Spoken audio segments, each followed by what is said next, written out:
Eh? No, it's not for another hour yet. Yeah, it's only 11 o'clock. It's not for another hour. What do you mean tired? What do you mean America already put their clocks back? No, they did. What? Wait, I'm live now? Oh!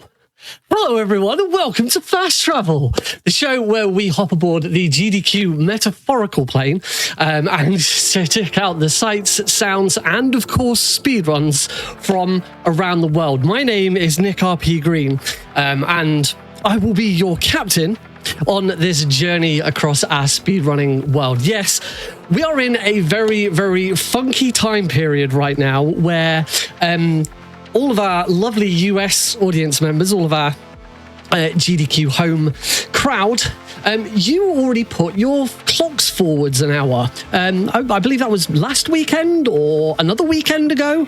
But over in Europe, where I am, we haven't done that yet. So for a very special show tonight, we have an episode where I'm on an hour earlier than I normally would be.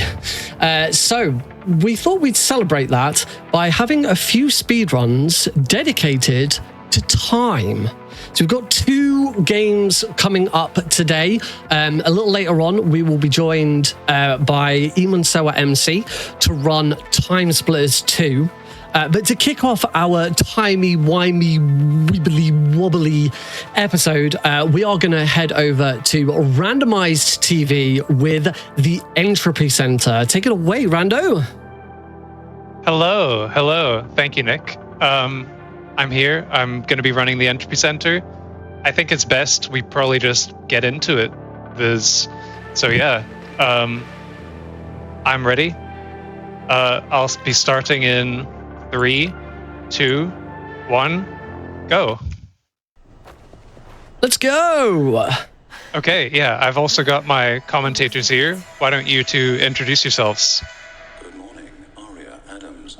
Lunar, you go ahead. We hope you had a restful sleep at the Entropy Centre. What? Where am I? Please find your timetable for today's puzzle exercises on your personal computer. Okay, what is going on?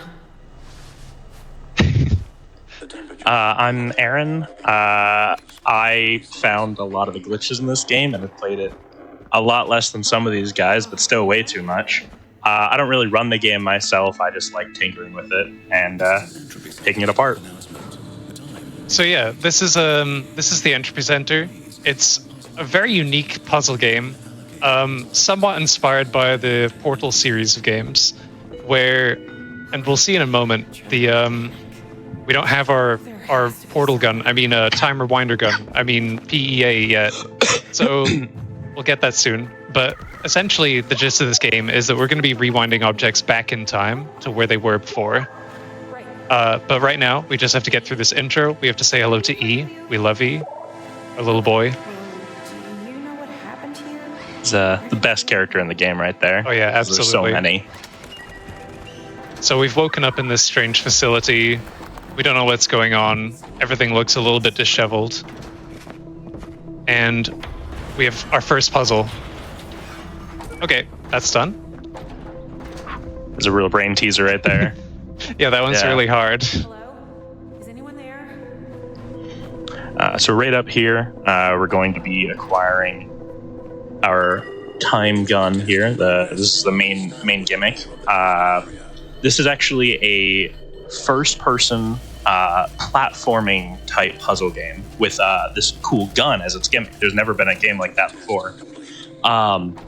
So now that we've got our little test here, we can see how it works. We can try the gun out and have to watch a cutscene. Yay. Yep, we get introduced to our gun. What is this? And this is the first game, I think, where we can actually talk to our gun, and it talks back. Why did you jump out at me like that? Apologies. I did not mean to startle you. I have just been inactive for a very long time. My name is Astra. I am a puzzle exercise assistant, or P for short. Wait. We also love Astra. You are now in possession of a handheld entropy device capable Oh, it's so of cute. into the past. Look at the little face. Honestly, Oh, yeah. all the characters are really fun. Did a good job with them. Oh, yeah. Right here, we're going to see just a first tiny little optimization here. You can just shoot right through that glass. But we see our first real hands-on, kind of see our first hands-on application of the gun where we can rewind that debris that was in our way and put it right back where it's supposed to be. Here you can see it a bit better. We're going to rewind these stairs back into place. The handheld entropy device only contains enough power. So, There's a little play area that we skipped there as well, where you can mess with the gun yourself if you're playing the game yourself and not trying to go as fast as possible. You can Oh, yeah. get a bit of an idea of how everything works. I'm not gonna say too much, but there are a couple of areas of this game that we won't be seeing in this run. what are these? Just a few. We'll be missing a lot of story. Just Yeah. to give you a hint of what's to come. Yeah, this This game. first chapter obviously is just kind of our intro tutorial area, so there's not going to be a ton going on. Yeah. It's going to be mostly just walking forward. Why can't I remember This chapter is pretty much glitch free. where I am? We don't really do any major skips or glitches for this first chapter, but that will not be the case much later on. That is not true anymore. The world record in the IL category Oh yeah. did not NMG. Okay, I will reiterate. There is a very, very small optimization you can make. What was that? It saves like Do not stand less than half a second. Okay, yeah. is to get crushed. Okay, so technically there is a glitch in this one, but like, come on. I think the glitchless run. Oh yeah. Okay, so I should talk about this. This is a cube. We can place it on these buttons and it activates stuff, and then we can rewind it back in time to where it was before to solve the puzzle.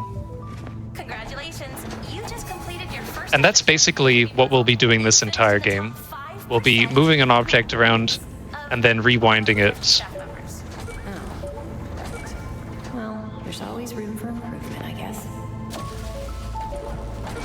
And here you can see some of the small optimizations that are going to be used. A lot of times is just placing things as quickly as you can, and they're throwing things around to just save a little bit of moving around. You are currently navigating That's Yeah. gonna There, be if throughout the random- run. 01. There, if random placed the cube on the button immediately, he wouldn't be able to make it onto the elevator in time, so he freezes it above the button and then releases it remotely. Dust bushes. Note.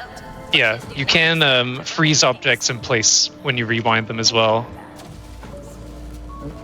Something that you're going to see a little bit later as well as an application of that is when you freeze an object, it keeps its momentum.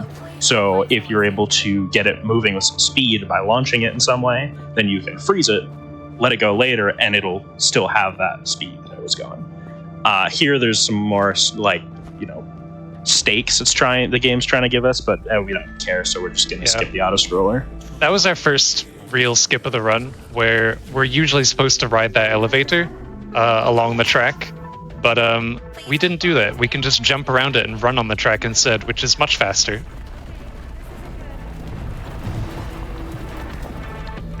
And I believe right here we're going to see another small optimization that we're going to use several times throughout the game, and that is taking advantage of checkpoints.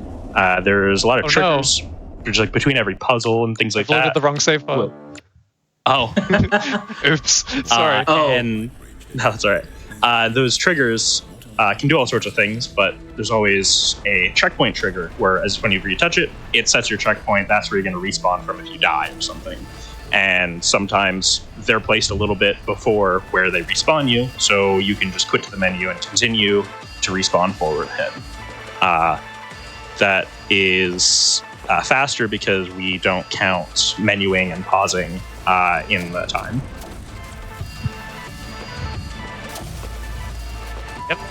And that was pretty much that act. At the end there, I did also do a little skip where you can ride up to the top of that girder there. You're not really intended to do that, and it saves a little bit of time because it's just a slightly more optimal path to the exit. As a dislike in your staff profile. It also skips some waiting. There's an electrical box that malfunctions and you have to rewind it to save yourself from electricity. Oh, you know what? That's true. Yeah. It's been so long since I've gone that path that I don't even remember what's there.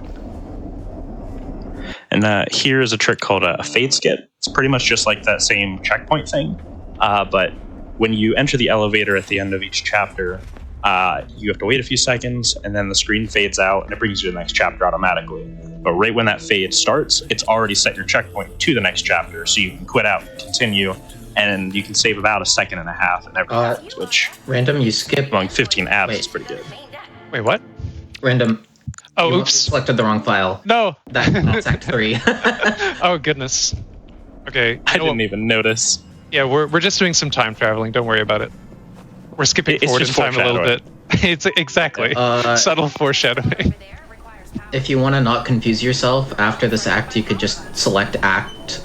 You could just do new game. Actually, Yeah, it's fine. you could select a new act and then just load it on the first file. It's okay. We'll deal with it. There, Random did a bit of tech. That's called a kick. You saw that the little electrical switch there just kind of flung forward, and he did that.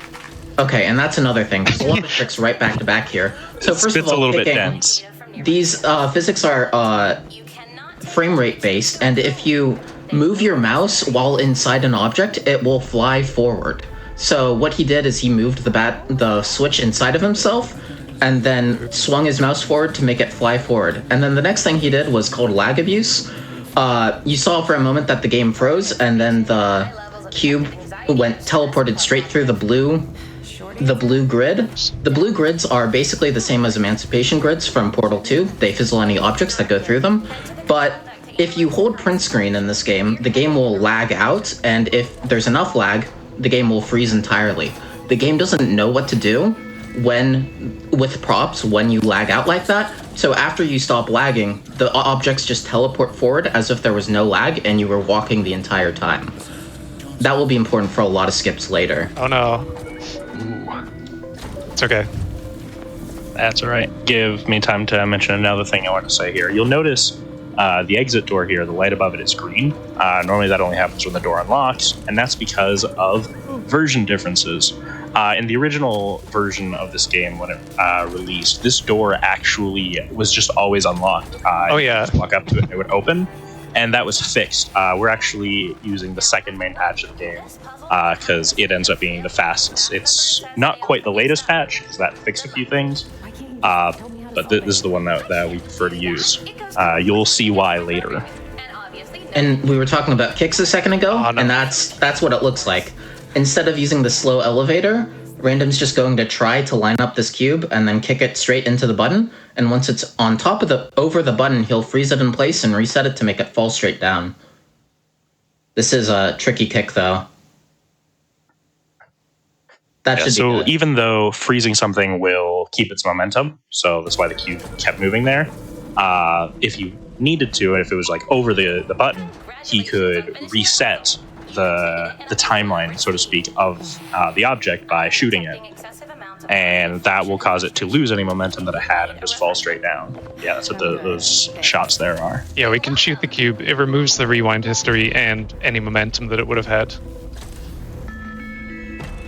Here, Random's going to do some more lag abuse to get these cubes straight through the fizzler, rather than having to do the puzzle the normal way. Yeah, I mean, it's so much That's easier in the when back. those aren't in the way. There we go. And then we're going to see another fade skip here, which he's going to do at the end of every chapter, so probably won't bother mentioning it anymore. Yeah. It's just the screen fades out very, very slightly, and then as soon as I can see that, I pause and retry.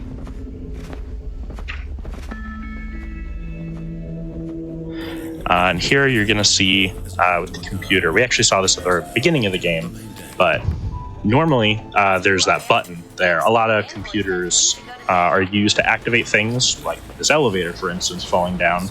And the button to activate something like that is always the very bottom option. So as soon as you go into the computer and it lets you start moving the cursor around, you can actually go out of the computer and it still lets you control it while it's doing the animation of leaving the computer. So if you're fast enough, you can scroll down to the bottom option and select it. This is a jump cube. This is by far the most broken object in the game, and you'll see why. Basic idea, it lets you jump really high. But we talked about kicking earlier, where you freeze an object and then you move your mouse while inside of it. to make it fly forward. Well, we can actually do that with jump cubes, but instead we make them fly downwards.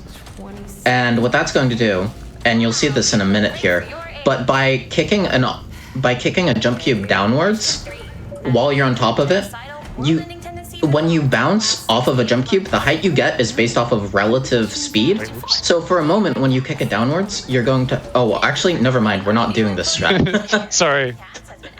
Sorry, I take it back. But we'll see it in the next chamber. Basically, this is the most important trick, and he's going to kick a jump cube downwards to momentarily have a much higher relative speed. And thus, once he bounces on the jump cube, he's going to get a max height jump, which you normally only get by falling very far. And right we call here, this Random's trick. going to come over here. He's going to freeze the jump cube. He's going to whip his mouse and unfreeze it at the same time. And Oh, Is your FPS right? there we go. he's going to get a massive bounce because of that. You are not meant to be able to bounce up there. Like yeah. a lot of tricks in the game, it is FPS dependent. So if you try it yourself, it's not as hard as that made it look, honestly. But make sure that your FPS is around like 60. That, at least for me, tends to make it easiest. If you have your FPS too high, it's like really hard to do. But we call that a soup jump. Don't ask me why. And now we're just going completely off the rails here. Yeah, Random here's- momentarily walked through that door. That's just to load the next area, but now we're going to use soup jumps to go out of bounds. So this is going to be one of the first really big, like several minute skips in the game. While he's getting up here and getting out of bounds, for a little bit of context, up until now, the first and second chapters have ended by us going into an elevator, and there's a little trigger at the bottom of that elevator that triggers the like movement of the elevator and fade out after a few seconds and moves you to the next chapter. But there are some chapters that do not end with an elevator. Instead, they have some sort of cutscene or whatever, and those have a separate kind of trigger that doesn't do any of that and just fades out and brings you to the next chapter. Those are just called exit triggers. And normally, a dev would put those exit triggers out of bounds or hide them away somewhere where the players can't get to them. That's often not the case in the Entropy Centre. They're like just barely out of bounds and you can just go touch them. Oh. And that's usually a lot faster. Act 3 is actually not one of the chapters that has one of those exit triggers normally, but this area was originally the end of the demo of the Entropy Centre, where you'd be doing some stuff, there's some lore things, the earth explodes, it's a whole thing. And then the screen fades out, and it brings you to a little video, it's like a trailer for the game. And the exit trigger that does that still exists. It's just sitting out of bounds here. So we can use that instead of going out of chapter 3 through the normal exit. That does glitch things a little bit. Instead of taking you to the next chapter, it just takes you to the main menu because the cutscene it's supposed to load doesn't exist anymore. But the community came to the consensus that since it's the same kind of trigger, it counts as finishing the level. And yeah, as Aaron was saying, there's just a hidden trigger, and it's under the floor here. So Random's going to... Did that get it? Oh, that's really unfortunate. Ooh, No, not quite. missed the trigger. It's pretty small. What Random's trying to do there is the trigger is beneath the roof where he was standing, so he can't just fall into it. He has to drop a jump cube from height and then bounce on it to get underneath and then bounce into it. And it's an invisible trigger, so this is a very tough trick. Can definitely kill runs. And Right. even with messing up like that, it's still faster than going through the normal lore stuff that you would have to do to end this chapter. Yeah, Did you go through the door? I did. Okay. Yep. Yeah, you did. Getting the max height, like, bounces off of these jump cubes can sometimes be a little bit awkward, especially there where you really need all the height you can get to get up here. Oh no, okay, there we go. Yeah, as with any trick that is physics dependent and frame dependent, it's just very jank in general, so it's not really his fault when he fails these tricks sometimes. sometimes you'll just be incredibly consistent, and other times you'll just fail it 5 times in a row. Yeah, definitely.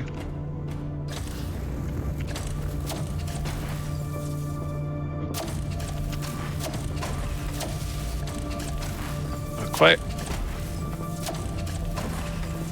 Not quite. Oh, goodness. There we go. And you'll see here to do these soup jumps, he's whipping his camera to the side. Some people will whip their camera up or down. All that really matters is that you just kind of move the camera while you unfreeze the cube. Like I said, they're janky, but they're not difficult.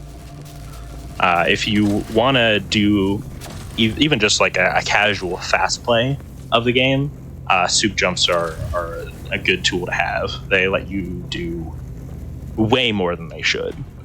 Oh yeah, definitely. There's many puzzles in this game that can just be broken by doing a slightly bigger bounce than normal. Let's see if we get it. Oh no, I missed it there Nah, I again. didn't get it. In the interest of time, I might have to skip forward to chapter 4, but that's essentially where I would have ended up if I did get the trick. Yeah, so normally, like I said, the screen would just fade out and go back to the main menu, and then he'd be here. Yeah. So, yeah, it's not much different. Hello, Aria. How are you today? What's your favorite color? Thanks. But don't worry, there will be some other pretty sizable skips on the run, so you're not Yeah. missing out too much. I will say that is definitely not the first time we will be going outside of the bounds of the game. The Entropy Centre automatically sends This chapter as well has a really big skip that is Right.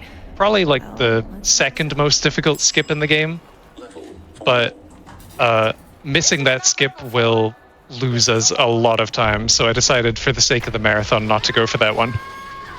Yeah, that skip is unfortunately in the very first room of chapter 4, which means we're not going to hit any other checkpoints. And so if you fail it, you have to watch this cutscene again. Yeah, Try rewinding. which definitely definitely we don't want to do. It's also just one of the, like Random said, one of the hardest skips in the entire game. Back when I was going for world record attempts, runs were really just spend 15 minutes to get to this point, go for the trick, fail, do it again. And you keep doing that several times until you just happen to make it. If you do think Then you that have a this chance. speedrun is interesting, I do implore you to go and watch the world record run because it is absolutely amazing. Route to the reactor. It is just an amazing thing to watch. Oops. Well, that's unfortunate. That is very Jump cube has just vanished. Oh no. That's okay. that kind of ceiling just doesn't actually have any collision. You don't quite have it's just to watch like the a cutscene certain again. type of ceiling. You'll see a lot of rooms just like don't have any collision up top, which is very handy if you're trying to get out of bounds. I don't know why you'd want to do that, but you know. Yeah, Yeah. it's not intended for that jump cube to be able to go out of bounds, so Random's just gonna run back down here where the cube is, and You then... need that Oh cube. right, yeah. I need the cube. Okay, yeah, because there's a reset switch down here that will put that jump cube back.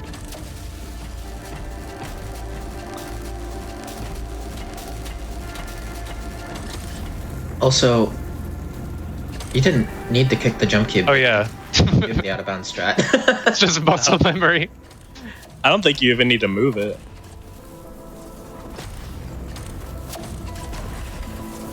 Oh my goodness. There we go.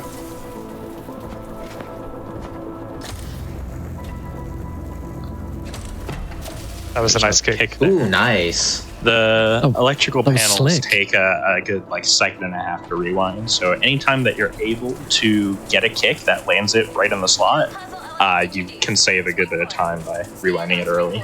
Launch yourself forwards. Happy jumping. Yeah, there's a new. This is a launch pad. It's pretty self-explanatory. Sorry, do you want to explain it? Go ahead. Yeah, it basically just launches you forward, and it just gives you a set amount of momentum, and that allows you to do that, and you can actually keep the momentum. Oh goodness, there we go. That ledge is very awkward to get up. You can actually keep the momentum as long as you keep jumping. You lose speed whilst you're on the ground, but whilst you're in the air, you can just keep your momentum. Yeah, he uses scroll wheel to jump, just to make bunny hopping You see that? significantly easier. You can actually just Here, walk the, along this edge. Yeah, there's a little ledge there. That's pretty common in this game, that walls just like aren't quite lined up. It's not used very much in the speed run, but it does come in handy a few times in one of the other challenge runs that's done in this game. If you're curious, some of us have worked to route out beating as much of the game as possible without rewinding, which I believe it can be done now in 27 total rewinds. Yeah, it's under 30, or something. which is pretty amazing. There's some pretty crazy strats that we've had to do for that. So if you're interested in this speed run, it's worth checking that out as well, because that's also got some pretty crazy stuff.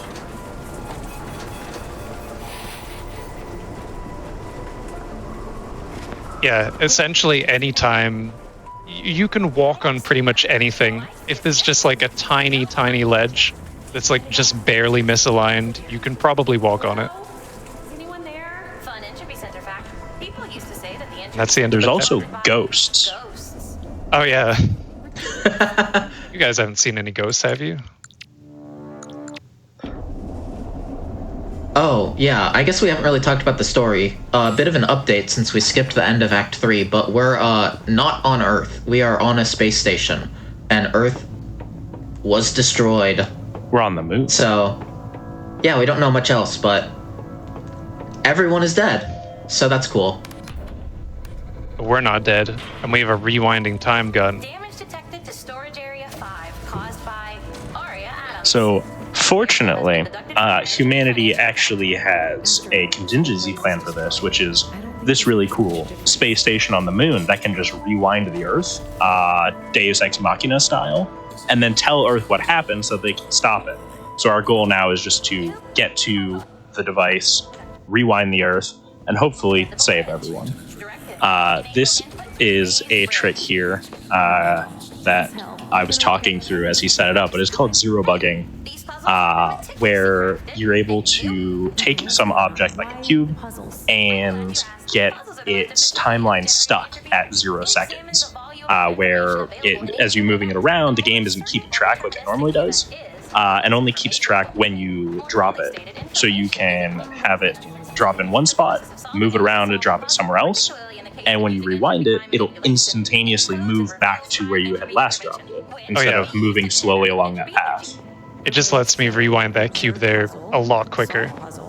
But you do need a second object to rewind in order for it to work, so you can't just do it in every case. I believe we're going to be seeing zero bugging. Yep. Maybe about 4 more times in the run. It's used in a few niche scenarios, but in those scenarios, it's pretty useful.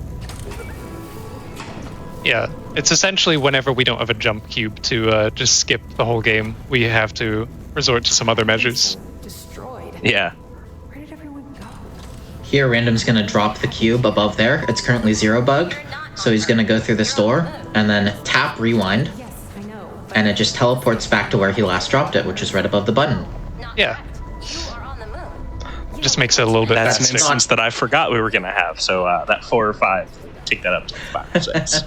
That wasn't a sequence break, it just makes the rewinding a little faster. That's often what zero bugging is used for. Oh yeah. But there's definitely some other quirks with zero bugging that happens to other objects besides cubes, and you'll see that in the next act.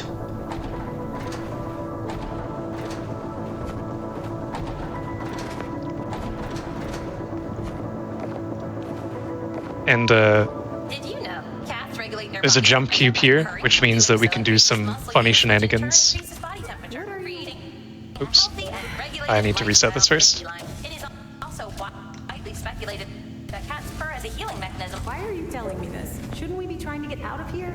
I detected you were subscribed to Entropy Cat Packs. Do you And wish that right there is why we are on the second main patch of the game, because some people had trouble landing on jump cubes. So Dan, the developer, he added funneling to make it a bit easier. If you were near a jump cube laterally, if you're like way above it, the game will pull you towards the jump cube. And it does that even if you're right next to the jump cube. So when you go off that bounce pad there, you can drop the cube in front of you, and it pulls you towards you. And once it starts pulling you, then you can pick it back up, and you'll just sail along with the jump cube. We call that a glide. Yeah, gliding has a lot of ramifications, and you'll see when he has a jump cube, every once in a while, Random will just jump in the air, freeze the jump cube, and and then grab it again. And that's just to get a tiny glide, and that makes your just general movement a bit faster.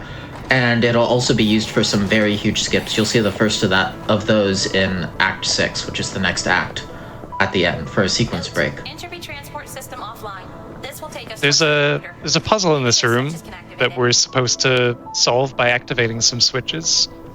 But there's actually a much easier way to solve this puzzle. We're supposed to get into this elevator, but unfortunately it's locked. So, but we can, luckily, just jump on this chair here.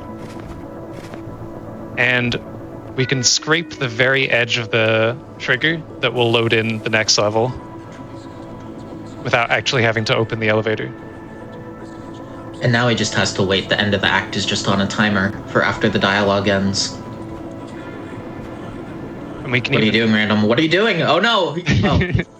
Yeah. Back inside the elevator like we were supposed to be. Nothing abnormal happening. I must have just blacked out. I didn't even solve the puzzle. Yeah, I know. I did it so quickly. You can die to being crushed in this game, but that was not an intended circumstance. You missed.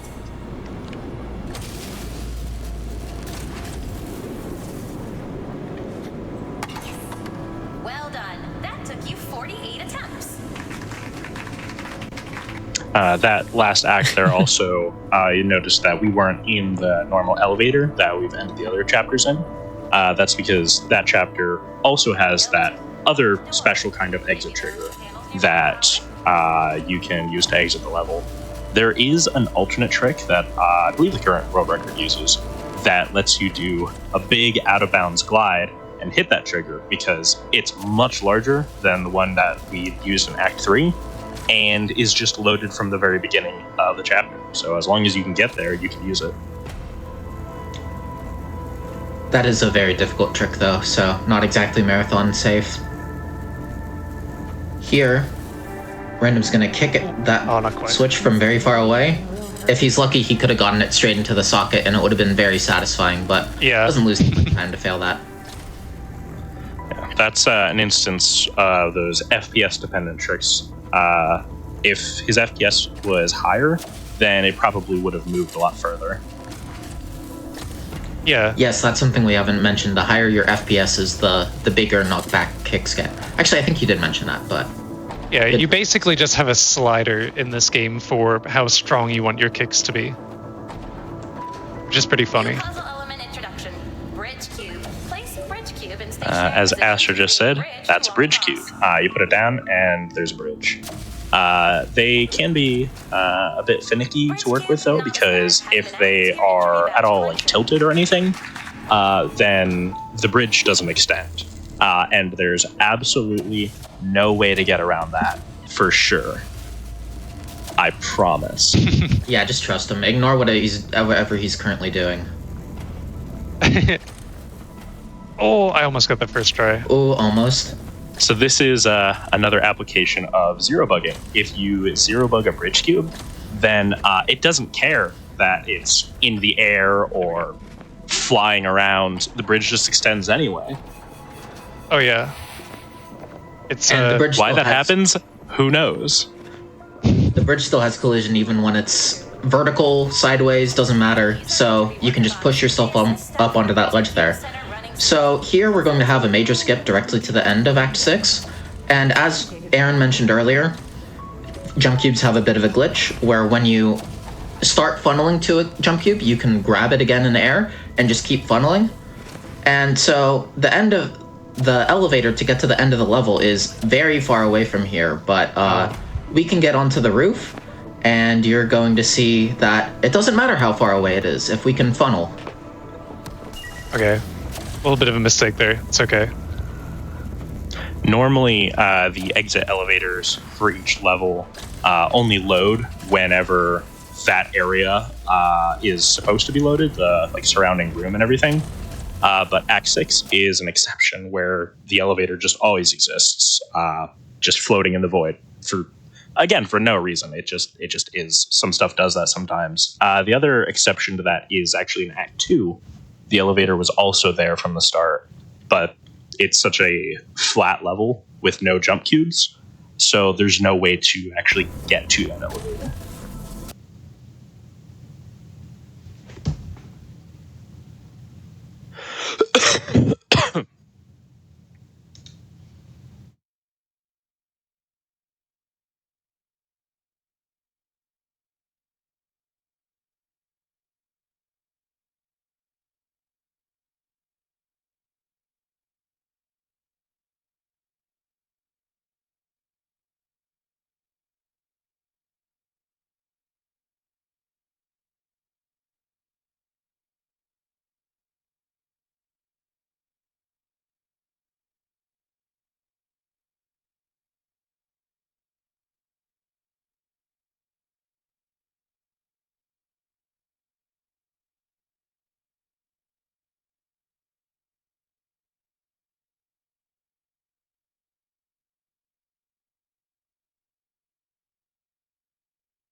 Hello everyone, welcome back. Apologies for the technical issues there, but we are ready to continue. So randomized, whenever you're ready, give us a countdown. Yep. 3, 2, 1, go. Okay. Woohoo. Sorry about that. We just have to rewind the timeline a little bit so I can get this skip down. Fortunately, in this game, that's not too hard. Yeah.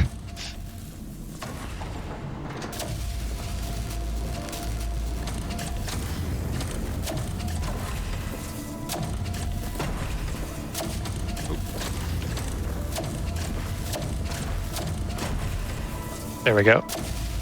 Okay. Attempt number 2. I mean, attempt number 1.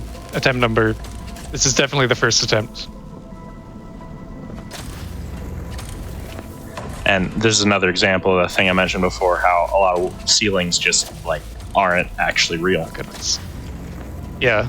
You can, if you can get high enough, a lot of the time you can just go straight out of bounds.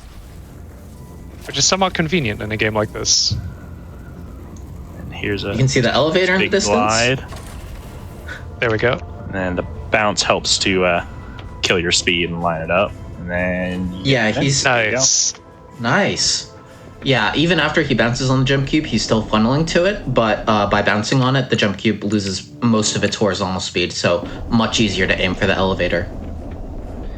So that skipped, I believe, 2 or 3 puzzle chambers, as well as a very exciting sort of escape sequence at the end, where you're trying to climb out of this silo filling with water.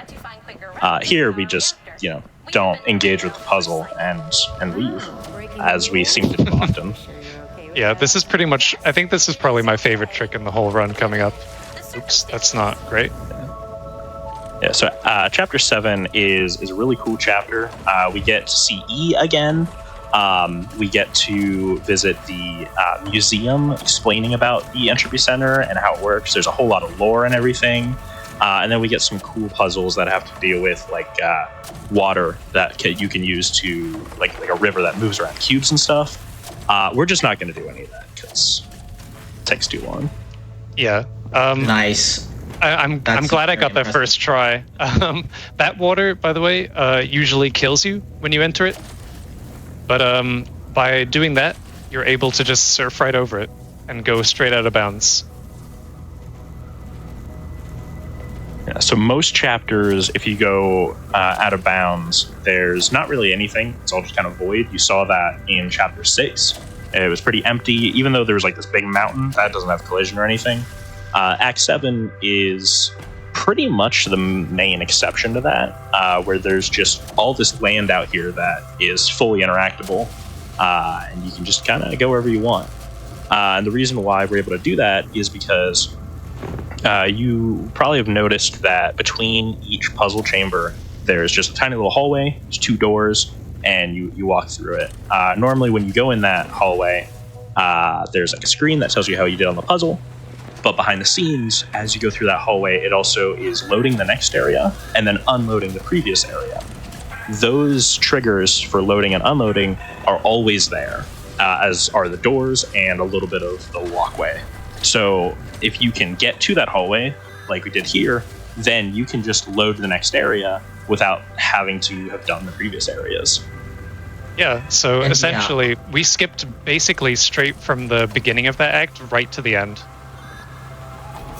Another thing to note is that in the previous act, the elevator was just floating out in the void. That is not always the case. So in this case, Random had to load the final puzzle of the chapter to load the elevator. Otherwise, it's not possible. Yeah. Chapter 6 and Chapter 2 are the only acts where the elevator is always there, and it's only useful in Chapter 6. One thing that we did not see, because we skipped that chapter, is there's a moment where, as there's seismic explosions from the earth and whatnot, all of the bots that are here, they start to break and become evil and try to kill you. So that's why we're hiding. Yeah, they do look they do look very friendly, but make no mistake, they will attack on sight. There was a group of them. You need to pay more attention. No problem. Object So upcoming Random's gonna go for another very big skip. It's not really that flashy, but he's going to use lag abuse. Normally when you enter one of these hallways, the doors close behind you, but with lag, you can actually just clip straight back through the door, and let's see if he gets it. I'm gonna try. That's unfortunate. Oh. If he got that, he would have been able to basically deload the previous room and then just walk outside. Basically, he'd just be able to fall down. Just like Chapter 7, Act 7, Act 8 also has a ground underneath, and he'd just be able to walk across the ground, and then there'd be a little random mound where he can jump into one of the next checkpoints. Doesn't save that much time. This is okay. You do have to walk a very far distance anyways. It's basically just taking a straight line versus having to solve a few easy puzzles. Yeah, exactly. Lag abuse can be somewhat inconsistent in this game, just as the nature of what it is. laser cube and 1 door and 1 button and 1 laser input. Astra? Yes. Very helpful, but please stop. And here you saw he zero bugged that bridge cube again, so he's going to do the same trick that he did in Chapter 6 to just sort of flip himself up. Random, isn't there another button? Oh wait, shoot. You're right. It's a laser right Oh, here. yeah. And, this is another pretty old trick in this game. Because we usually skip so many chambers, it's not used that much anymore. But that is a laser tilt. Instead of getting the laser cube where the game wants you to, you just kind of aim it. Because, I mean, it's a first-person game anyway. Might as well aim our lasers. Oh, come on. Alright, I'm just gonna do this one the normal way. This jump cube is giving me trouble. I mean, I say normal way, mostly normal way. It's a weird. The laser will do some shenanigans. Very nice. You're usually supposed to balance that laser on top of the bridge cube bridge to get it to hit that high up laser sensor thingy. Yeah, I will say, for as much as we don't do them, the puzzles are actually pretty well designed. Oh yeah. Enable those switches to remove lockdown.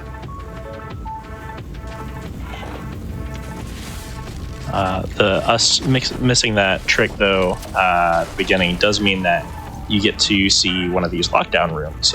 Normally this one would be skipped, and you wouldn't have seen this until chapter 9, the very next chapter. Oh, no. But sometimes there's these rooms where you are locked in and you have to solve some puzzle to get out, but this time under the pressure of being shot at. Oh no.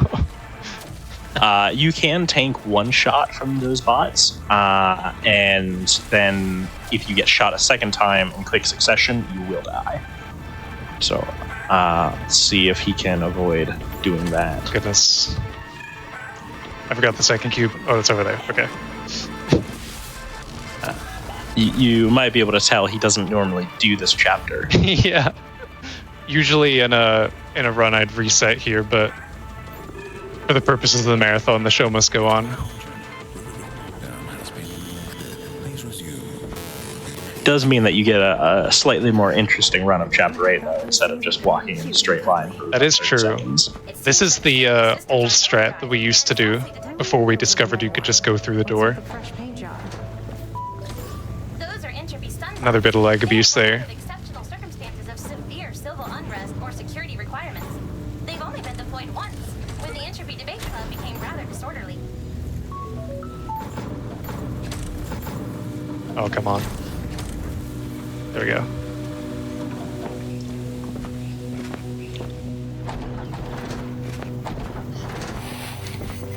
And now we're caught up with where you would be if you got the skip. Yeah. You'd normally just jump into a checkpoint and reload. And you might have So- noticed when he started there, first thing that he did was actually hit the reset, even though he hadn't done anything yet. You can explain why that is. Sure. So, normally you're not meant to be able to bring items between puzzles, and there are 2 separate failsafes that the game uses to make sure you can't bring items through. goodness. There's one which is that as there's just a invisible fizzler inside of those hallways, so anytime you bring an object through, it just despawns. The other is that once you deload the level, once you load the next level and deload the puzzle behind you, all the objects associated with that room despawn. The first one is pretty easy to get around. We can just use lag abuse to teleport it through. But the other one, it turns out we can just avoid it from despawning by hitting the reset, and the tag associating it with the previous puzzle is gone. So now, normally it would just disappear from his hands, but now he can just walk straight through, and he still has the jump cube, which is going to make this puzzle a lot easier. Yeah. It pretty much skips the entire puzzle because we can use this to get this laser cube up here and then just basically go to the end. Yeah, anywhere that you can get a jump cube that it's not supposed to be makes it even more effective at breaking things than it normally is. Also, So you're going sneaky to little see, laser cube smuggle there. You're not supposed to be able to take that here. Yeah. So you're going to see smuggling used a few more times in these upcoming chapters. It gets pretty useful. That's another trick that is extremely useful in the minimum rewinds run, because having more options is always more good.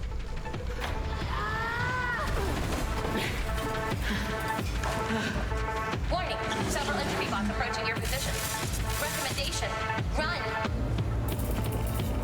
I'm gonna try and go for another Fun little chase fairly here. big skip in this chapter, so I'll see if I can get that.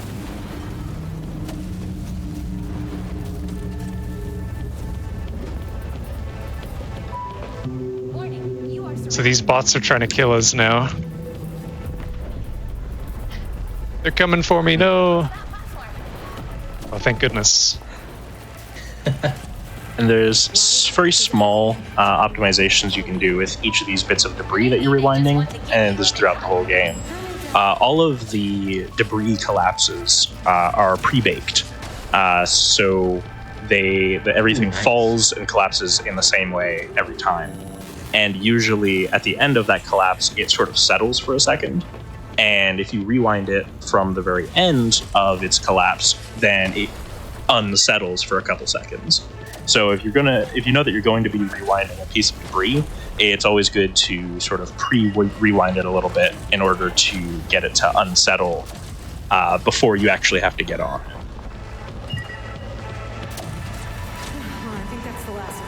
That's pretty nice. So another thing Random's going to do here is there is no reset button to reset this jump cube and therefore be able to bring it through the level. But if you just send it through the fizzler in the hallway, it does the exact same thing.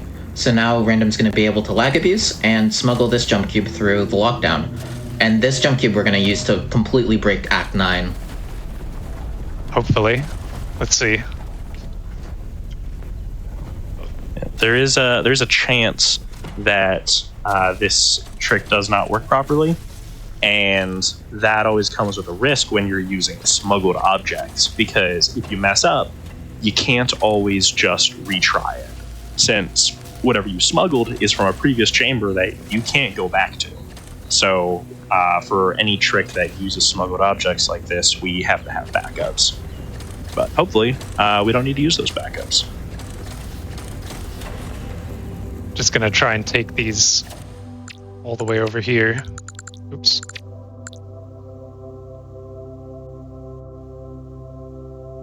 Increase the FPS a little bit just so I can kick this really far.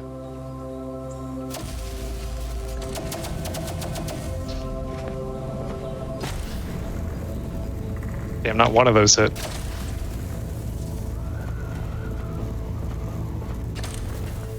It's okay though. So a danger here, you'll see he's going up to those doors up there. That's another one of those hallways between chambers. A bridge cube, just like any other cube, can be fizzled, and that includes the bridge itself. If the bridge touches a fizzler, including the invisible fizzler between chambers, you can fizzle the cube by doing that.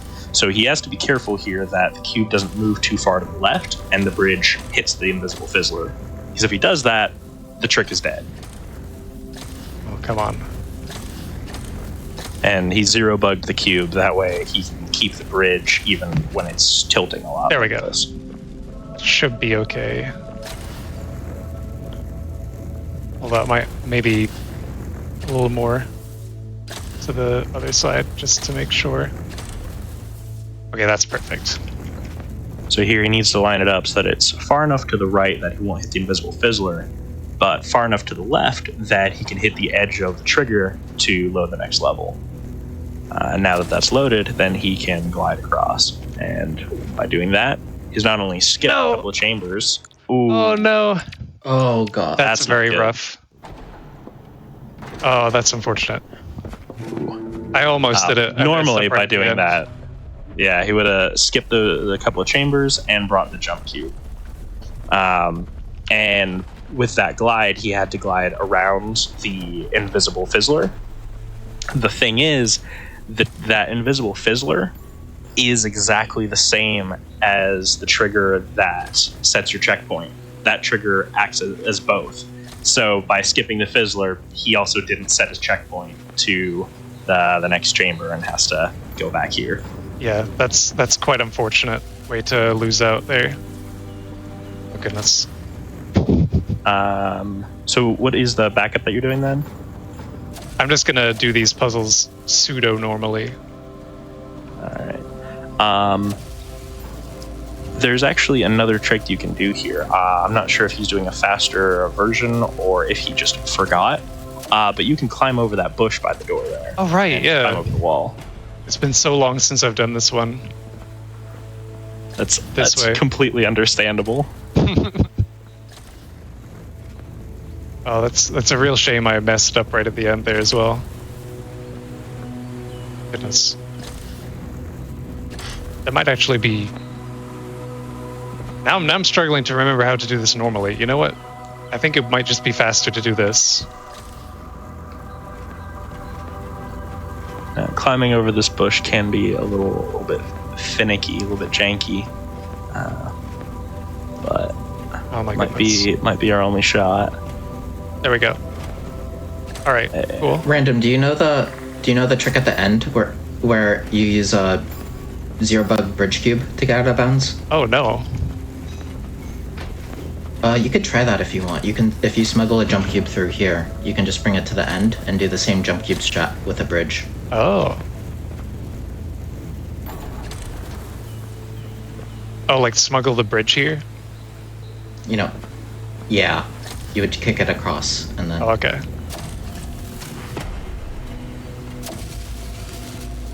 So what he's going to do here is use what? the fact that You have to rewinding an object rewind keeps it its while- momentum, and he Freeze it can while it's still in the grab and in the kick and then grab it. yeah. And then set it down. Oh, Oh. that was too much. Yeah. I understand now. Yeah. So you can see that some of these dots are more spaced out, and that's because it's moving really fast. in the middle of Okay. the kick. So he can grab it out of that and then rewind it back to while it was still in the middle of the kick, or not. Oh. No. And then he can keep that momentum. You can just go for the normal strat at this point. You got this. I'm gonna try it one more time. Learning on the fly. I do not know what just happened. Okay. Oh my god. I'm gonna go with what I'm I've perfectly honest. I've never seen that happen outside of zero bugging a bridge cube. Because if you zero bug a bridge cube, then the bridge is always there, and as it starts moving around, the bridge will clip into like walls and stuff, and it'll just project the bridge cube at high velocities, and it just sort of vanishes. I've never seen that happen just with a regular bridge cube. So we're all seeing fun new things. This game is always giving us new surprises. Yeah. Never I a would dull say, moment in the speedrun. Oh, Yeah, absolutely. I would say probably myself and another one of the main glitch hunters, Test Fallout. Shoutouts to him. We're probably the two people that know the most about this game and its random garbage. I guess I'd probably also include Tato in that. I don't know how to pronounce his entire username. I'm sorry. He's the one that's developed a lot of the mods for this game. Again, shoutouts. If you're curious, he has made a multiplayer mod for the game. It's a little bit jank. Some things are kind of glitchy, but you can finish the whole game with up to 3 of your friends. He and Tess also have made mods that are really handy for practicing the speedrun. There's a mod for no clip and flying around. There's a bounds viewer mod, which lets you see hitboxes and collisions and things like that. And a mod that allows you to teleport between each of the chambers and teleport to specific puzzles to practice things. So shoutouts to them for those mods. I use them all the time whenever I'm doing anything in this game. Oh, yeah, there's a little skip there. You can cancel your momentum. And that rail there, they tried to patch that out by making it hard to stand on that rail, but you still can. So Yeah, it just has like Jump no to friction, them. so you just slide right across it.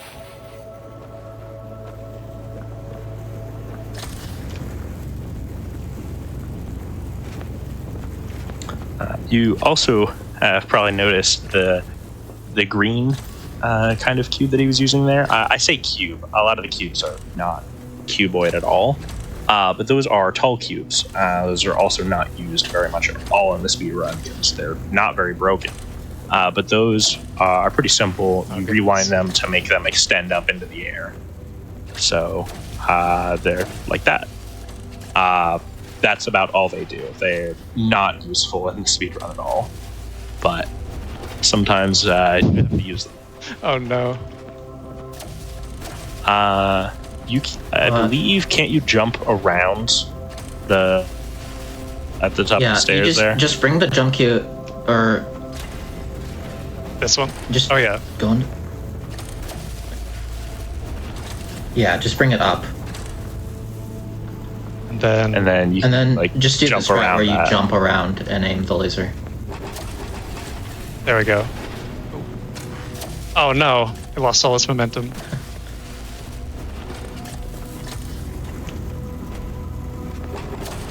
There we go.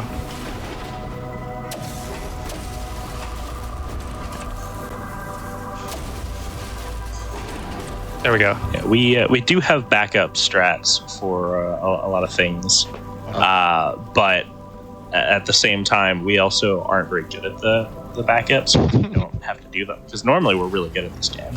I say we. I don't actually run this game, like I said, so I'm not really included in that we. But solidarity. I forgot there's a button there you actually have to press.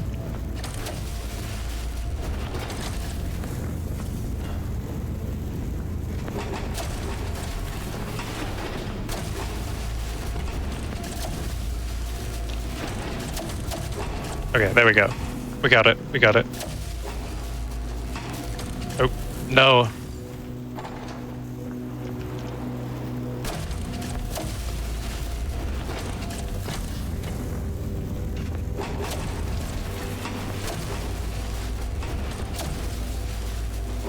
Okay, there it is. Oh no. Oh no, I've messed up again. Shoot. Oh my!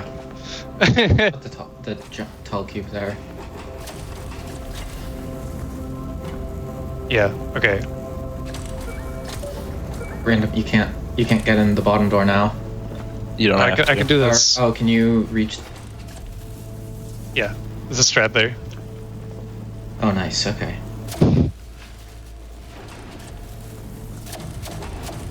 I'm surprised. I'm gonna finish this run or die trying. There's a reason why we estimated this at an hour 45 when random's PB is less than an hour and a half. That being said, though, if you look at the IL individual level speedruns for each of the chapters, I believe I tallied it up a few days ago at 58 minutes and 13 seconds. So the any percent can go a lot faster. Most of the skips used in ILs are just not even remotely viable for full game runs, though. Is just too janky because it's based off of frame rate dependent physics jank.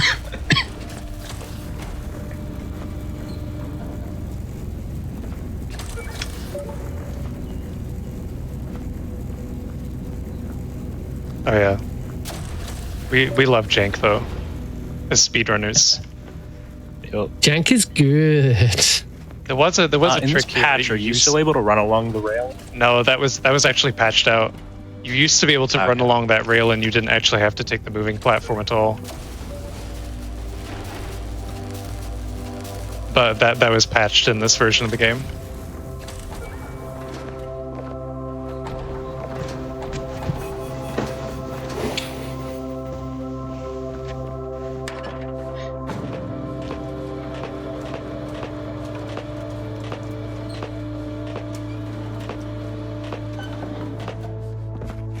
We're just coming into the final section of this chapter here.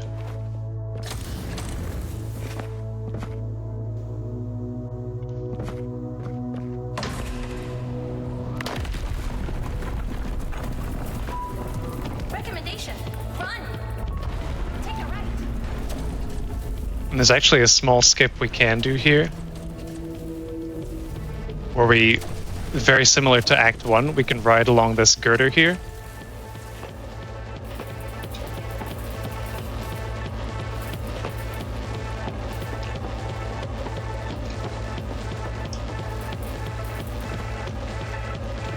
Nice.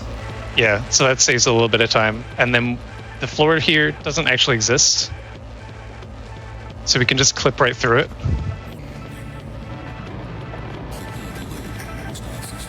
And normally here you're supposed to go press a bunch more buttons to go open the end section, but we have a jump cube, so why would we do the puzzle? Via 3 power switches.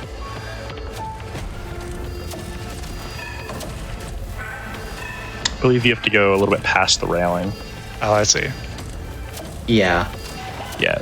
You- Dan did think of us doing this, so he put an invisible wall above the door there. But There we go. he didn't Okay. put it far enough. And that's Act 9. Yeah. One of the biggest run killers in the entire game. So unfortunate he got very close to getting that skip. Yeah, but it was very that's close. just how running this game goes.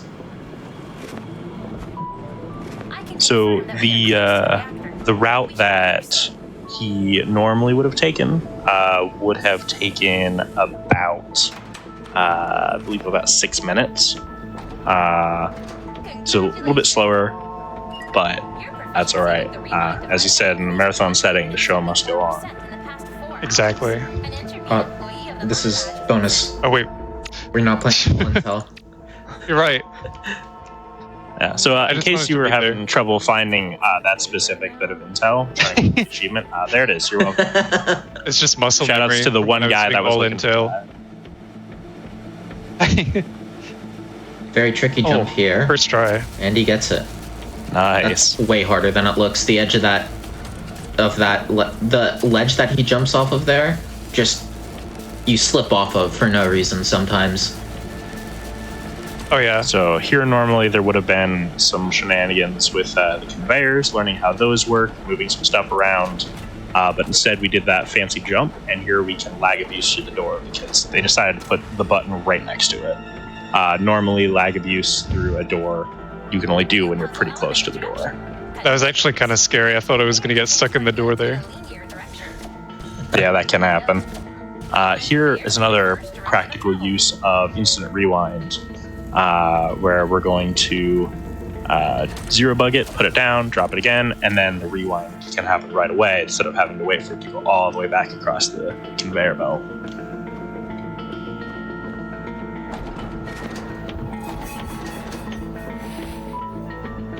This is probably the hardest skip of Act 10, so let's hope he gets this well. He's just gonna try to smuggle this jump cube into the next section. Not quite. Did you reset it? Oh, nope. Good point. He doesn't need to. Do you? Oh, wait, that's true. Oh Because- yeah, because you smuggle it, you're right. There we go. Nice. Now it's really easy to land on that jump pad there, and then you can't get the cube back. So with this jump cube, we're actually going to be smuggling it quite a bit. And if you were struggling with this level, since in the most recent patch, it's kind of difficult to do. Oh god, my jump since just disappeared. Oh, there it is. the indicator doesn't really work properly with the additional funneling. Here's a much easier strat. You can just smuggle the cube. Yeah. Just take it It's through the not level. easier. It's so much easier. Have you seen all of the difficulties that people have with this level now? All right. This is clearly I do agree. I had the same issues because I played on the newer patch in my casual playthrough. Oh god. Okay. I forgot to change my FPS. That would make this a lot easier. There we go. Yeah, so this act is going to be pretty heavy with smuggling. So if you felt a little bit cheated by us missing the Act 9 skip, don't worry, because Oh, yeah. we're going to be doing that some more here. Normally in Act 9, we would have been taking advantage of the second kind of exit trigger. Again, the one for like cutscenes. Because where that tram is that we ride, it just brings you directly into the exit trigger. Since it's not a real cutscene, it's not like out of bounds, it teleports you there. So we can just go slightly out of bounds and hit it from the back since it sticks out pretty far.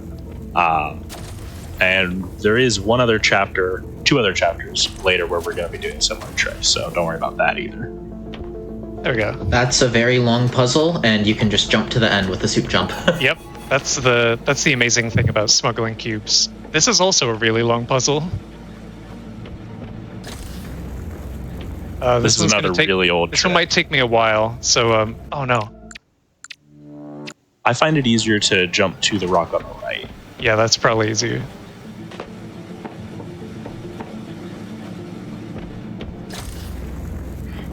So as mentioned before, bridge cubes, they don't really like being put down at an angle, but a little bit of an angle that they're fine with.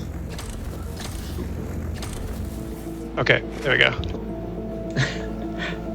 And because it's at an angle, we can actually get under this roof there and just Yeah. walk to the end.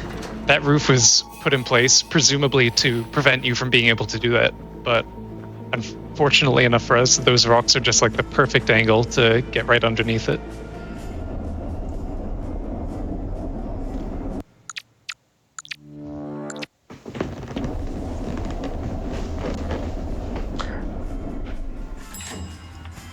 And good news, we skipped it with Act 7 since we didn't do Act 7. But here we finally get to see our good friend E again.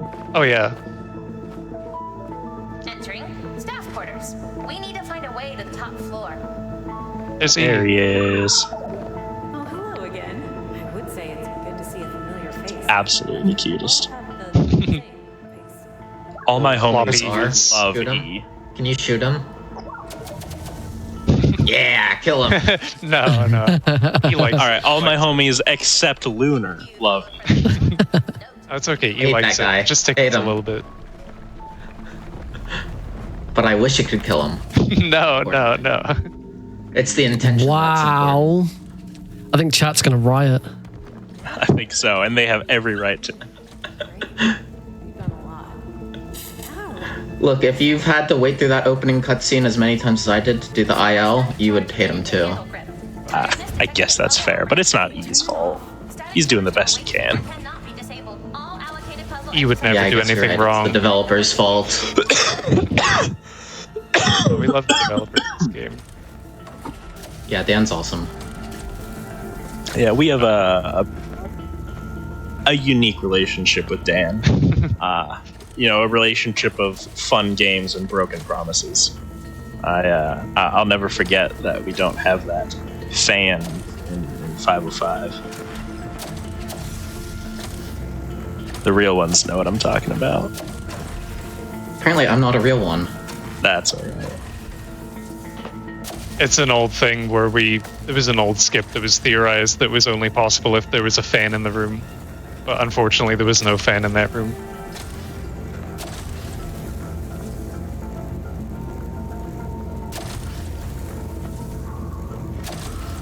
More spooky ghosts. More smuggling here. You can kind of guess what's about to happen. Yep. Oh, New puzzle element introduction. Transformers. Take an entropy cube through a transformer to change it into another type of. yeah, this is actually a pretty quick puzzle, but as always, jump cube makes it a bit quicker. Yep. We don't actually get to see the puzzle mechanic until this room. And the fun thing we're going to do with these transformers, they change cubes into other kinds of cubes. These Oh, are the you're not reason gonna do why. that yet. Never mind, we're not going to do that. But foreshadowing, these are the reason why we don't play on current patch. The reason why current patch is slower. But yeah, that room lets us make more jump cubes, which is always fun. Would you like to play some ping pong? You don't have any arms. Don't have any arms yet. Oh, another fun thing about those transformers, they also do the same thing as resetting a cube. So if you just transform something into a jump cube, you can smuggle it immediately. No reset required, That is right. which is very convenient. Yeah, because the way that the transformer works is by just deleting the old cube and creating a new one. And that's the same way that resetting works. That new one is not tied to the level anymore. It allows us to chain those cube smuggles together, like I just did there, where we smuggled a jump cube in, and we smuggled it back out.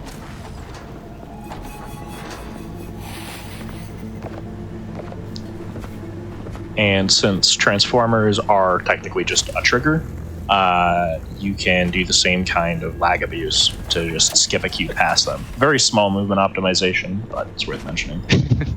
That puzzle's just so smooth if you can get it all in one motion like that. Would you rather lag out your computer or walk around a corner a bit? Exactly. Definitely the lag, definitely the lag.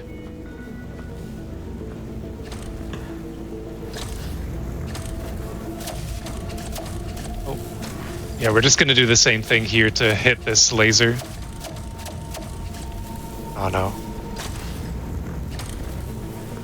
It can be a little bit awkward getting the physics right. The rewinds kind of work in steps. It's not actually a continuous thing, so sometimes he's just not able to land on the right rewind.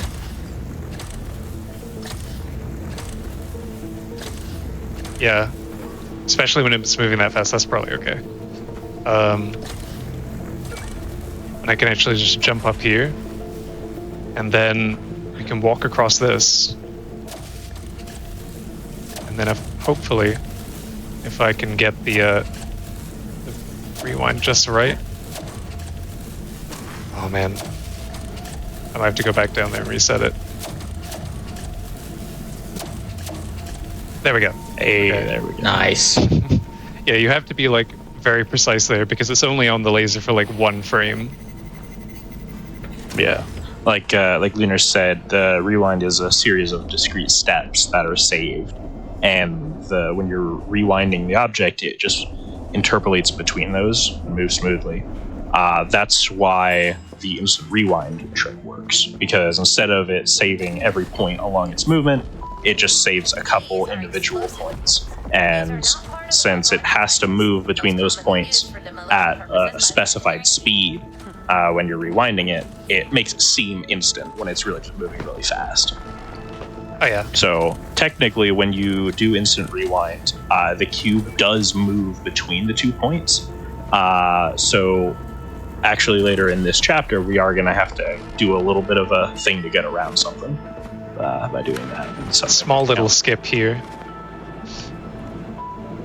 We don't have to wait for the elevator to go down because we can just jump down the shaft immediately. And while we were talking, we were introduced to explosive cubes, or colloquially, boomboxes. Colloquially might only be me, though. I've called them boom boxes in the past. Okay. If anybody's having trouble with the achievement where you have to kill 3 entropy bots at the same time, that lockdown room is a really easy place to do it. There's those shelves there that are just kind of debris that are sitting there. And if you pick up one of the bots and you put it on the shelf, it gets stuck there. And it also just stops trying to shoot at you. So you can pick them all up and set them on the shelf inside of each other, and then you can just blow them up. So, easy way to get that achievement. I will say I was not prepared to give an achievement guide during this run, so that's going to have to be on you, Aaron. That's all right. Okay, enough of that. Thank you. Another a good achievement tip. Every chapter you complete gives you an achievement, so make sure you're doing that. Oh yeah. Everyone watching this, buy this game. Get all the achievements without. Yeah, buy this game, speedrun it. See if you can beat my time. And if you can, you'll get 7 brownie points. Oh yeah. Ooh, that's tempting. Are we just giving them out now, Aaron? What the hell? I will personally give the first person to buy this game and beat this run 7 brownie points. There's a lot How at much do stake our here. viewers love brownie points? I know. Was that? How much do our viewers love brownie points? That's the question. Yeah. I mean, have you ever looked at the conversion rate of brownie points to dollars? It's nothing but like, I'm gonna try It's this. really just an investment if you think about it. Exactly. Okay. Come on, That folks. seems That's the pretty best difficult. offer you're going to get in for a while.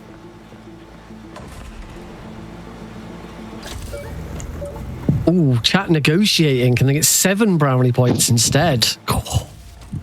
Ooh, instead of 7? I don't know if I can swing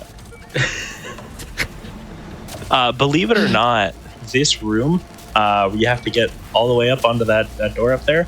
This room can actually be done without any rewinds in the minimum rewind challenge.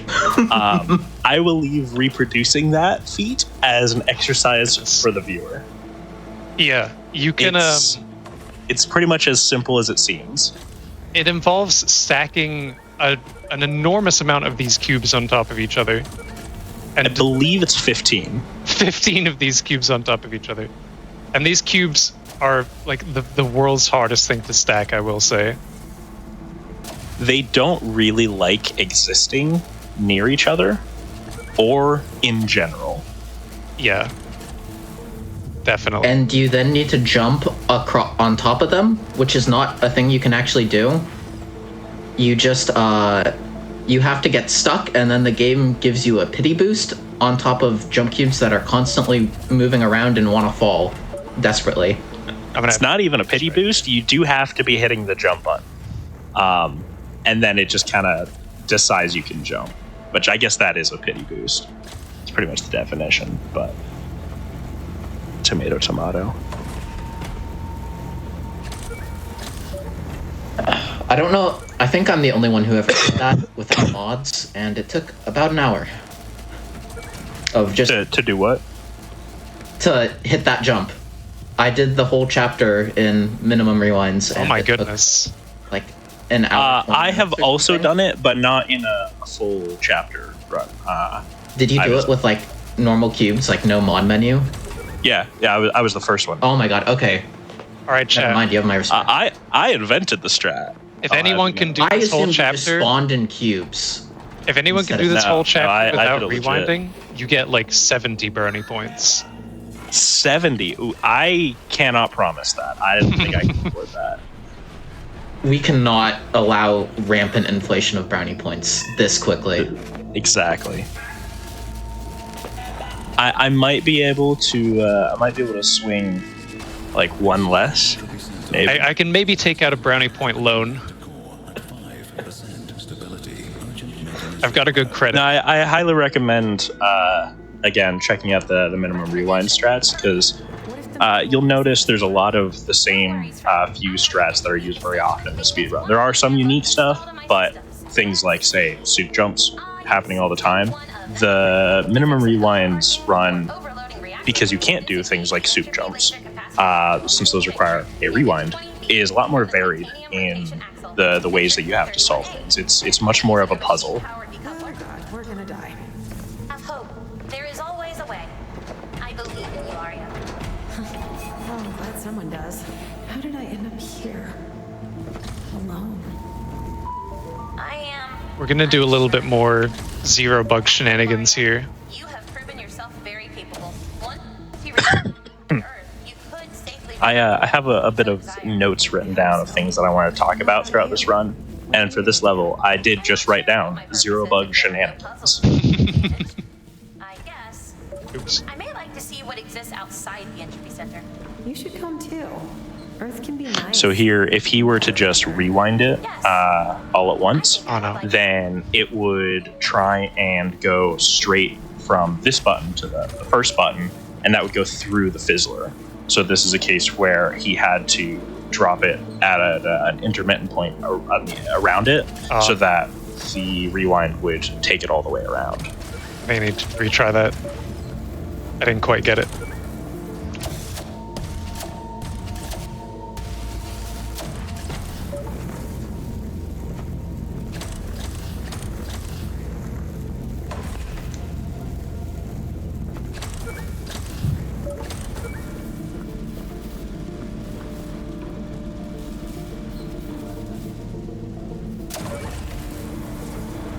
There we go.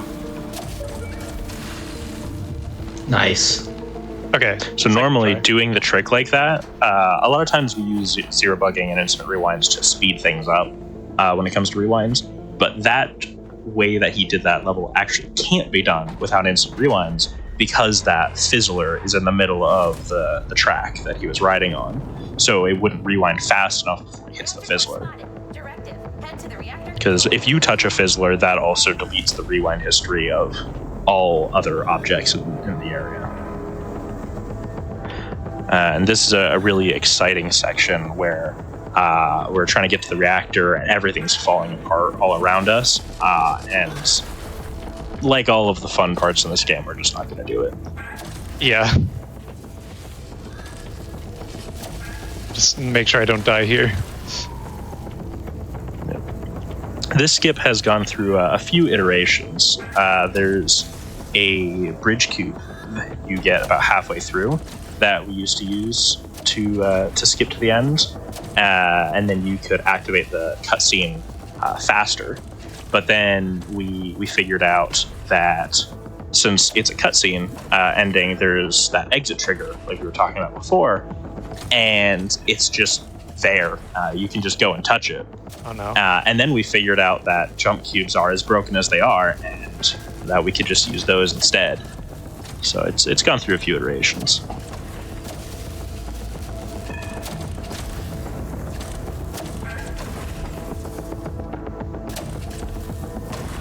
There we go. Okay. That's a nice one. Finally got the bounce I needed. Hopefully I get this. Yeah, so normally once you get to the reactor, you'd have a very long cutscene, but it turns out after you finish watching the cutscene, your screen flashes white and the game just teleports you into the end of level trigger while you can't see. Nice. So he's going to climb on top of here and just walk into the trigger that you normally get teleported to. Very nice. Yep, it's just sitting there. That was relatively clean. Game devs take note. that's- You might want to hide those triggers a bit better. Unless you like speedruns like this, which I support. This is chapter 13. All my homies hate 13. This one is... This is by far the longest chapter in the game. And we don't have the gun with us, as you'll notice, the thing that makes all the shenanigans possible, which means everything is on every speedrunner's favorite, cycles. Of course. Yeah, if you watch the cutscene that we just skipped, normally you would try to rewind the generator to restore power, but it doesn't go well. You fall into some sort of abyss, and the generator is just repeatedly restoring itself a little before falling apart again. So now we use cycles instead of our handy-dandy rewind gun. And that makes this whole chapter very slow. There are some interesting skips, like there. I jumped around that corner to get out of bounds, and I jumped around that locked door there. So there are a couple of interesting skips in this one. You would think that since we don't have the rewind gun, that we don't have any jump cubes, this one is probably just done completely as normal, but there's a lot we can do in this chapter, despite not having any of those options available to us, like jumping out of bounds right there. Yeah, and there is a few ways that you can optimize the cycles. If the movement that he did was just slightly faster, then when he stood on that railing to get lifted up, could have actually done that one cycle earlier. Yeah. And a few things like that is just getting cycles slightly faster by getting slightly faster movement. Normally, you'd have to wait for this conveyor belt to get rewinded before you can move along it, but with good jumping, you can move along it faster. If you jump like pretty much perfectly, you could actually get to this platform a cycle early as well.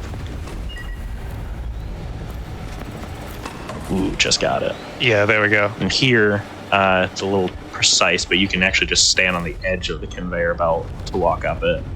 But it's a bit tight to do without falling off. Yeah. Did you get it? Just a cycle on that one. Not quite. There is a skip for this section that lets you skip both of these conveyor belt parts, but if you miss it, you do get sent back to the beginning of the chapter since we haven't hit any checkpoints yet. Yeah. So it's pretty not brutal. consistent enough to go through.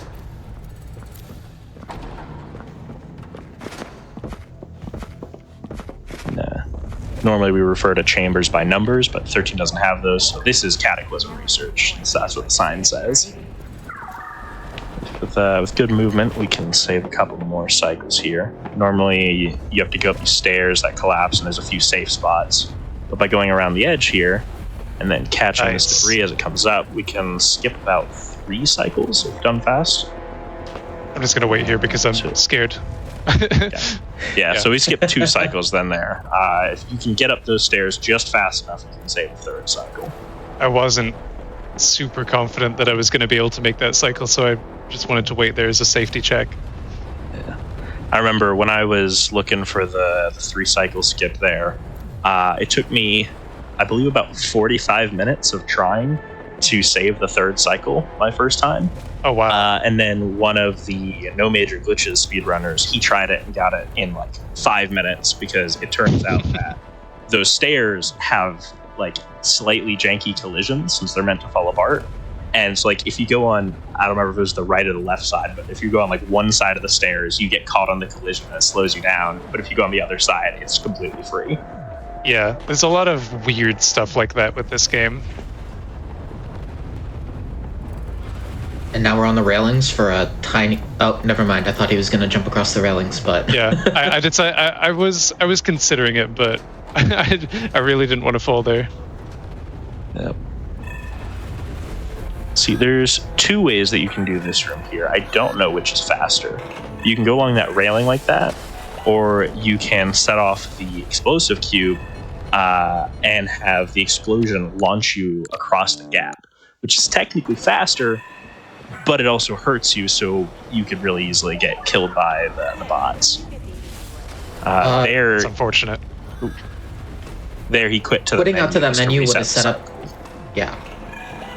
If he did it perfectly and didn't get unlucky with getting shot by the robot, he would have been able to just barely make this cycle and get sucked up by the fan. There we go. Okay. No! Ooh. Oh! Just got me. Okay. We can try it again, though. The bots move around kind of randomly, so they can sometimes just decide to screw you. There we go. I got it that time. But if they don't, you can get the fast cycle.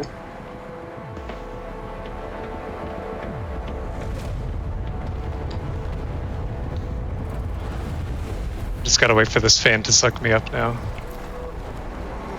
And then These next couple cycles, we don't have any way to skip. Yeah, we just gotta wait for these pillars to collapse.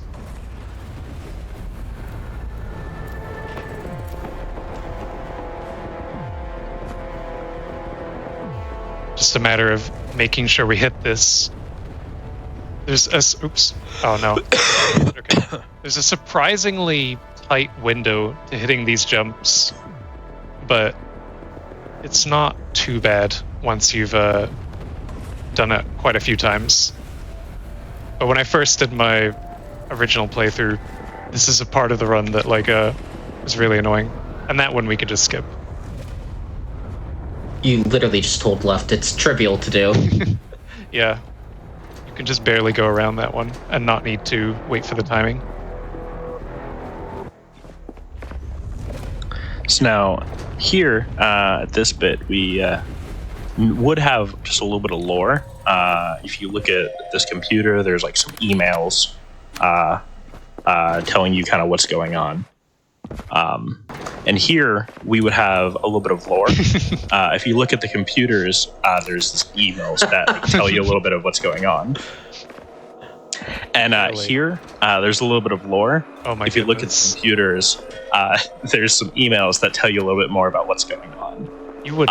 There's 8 of Will these. he go for... You wouldn't do it a 4th time. Oh my gosh. So Yeah, I was gonna if you say- look here, there's more. If you look at the computers, there's some emails that tell you a little bit about what's going on. I'll be a little disappointed. You can't just stop the bit now. You have to do it. So there's a little bit of lore here. If you look at the computers, there's some emails that tell you a bit more about what's going on. But here, there's some lore where if you look at the computers, there's some emails that tell you a bit more about what's going on. If anyone can read really fast. I shouldn't have told him to do that. And here, there's actually some lore. This is what you did. Where if you look at the computers, there's some emails that tell you more about what's going on. I'm just gonna talk over him. So if you remember from like Act 1 and Act 3, he's quitting out of the computer early, and then while the animation is playing of leaving the computer, he can still menu down and hit exit, and that saves a lot of time because there's like 10 computers here. And I'm not sure if anyone was able to hear that. Yeah. My bad. Okay. You know how I know that there's 8? There's actually giant numbers just in the sky above each of those offices. Oh yeah, in the out of bounds there is. This is one of the most. I believe they're an Arial font. We did that trick that they was talking about with going down and hitting the button while it's doing the exit animation. We did that at the beginning of the run and also at the beginning of Chapter 3. But here's where it saves the most time because, like Lunar said, you just have to do it so many times. We didn't have to do it on this one because as soon as you hit the button is when this sort of cutscene thing starts. So it doesn't matter if you're saving time on movement or not because there's nowhere to go. Oh no, I fell off the chair. But good news, the Earth is back together. Yeah, it's fine. There's actually no problems. It's definitely not because we're like in a dream or anything. No, surely not. I can't believe that fade to black so just wrong. happened. E. Yeah, we get to see E again. Yay! Still the best character. Oh yeah. What's over there? You see something?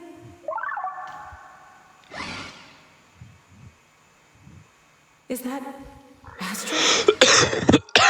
Finally. Soon we will be able to rewind again. Her eyesight is insane, by the way. Oh yeah. Being able to see this far. I mean, you don't really know how far away this is from the cutscene, but you'll see in a moment how far we have to go just to get I there. can do this. Yeah, you can't see that. I think it's blocked as well. Also, E is canonically the strongest character in the game. Oh yeah. That's true. You can go through that hole, by the way. Just gonna try and get this. I might not hit it. I hit it. Okay, nice. Hey! Yeah, There's a trigger Yes. that spawns bots that you're supposed to kill with the boom boxes. But And why would it we do that? extends They're into the cute. void, so you kind of have to curve around it. Nice damage boost. Thank you. We did only skip the first such trigger. It spawns more bots along the way.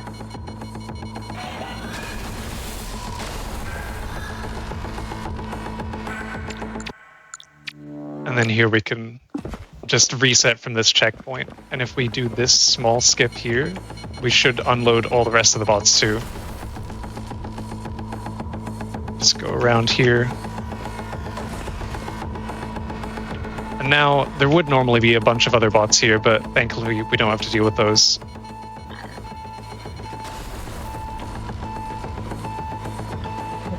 And now we got here and we can save Astra from certain doom in the incinerator. Yeah, about that. Ignore the ominous exploding boxes of currently. So, let's see if I hit this. There we go. Nice. Let's go. That's not that difficult, but It's you only scary. have 2 tries at it. Yeah, so essentially, normally what's supposed to happen there is we're supposed to pick Astra off of the conveyor belt.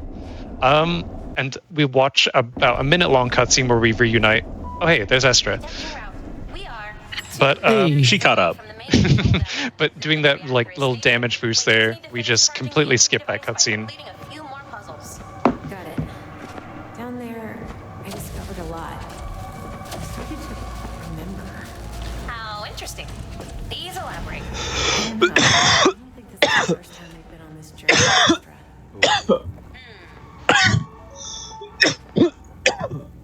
I wonder what's going to happen. Surely we're not going to be using jump cubes to skip things. I mean, you never know. Maybe we'll mix it up a little bit this time. Maybe.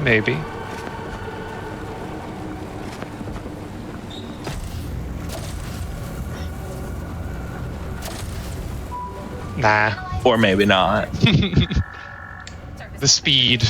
A nice little glide there to just gain a bunch of speed and bunny hop all the way through here. Yeah.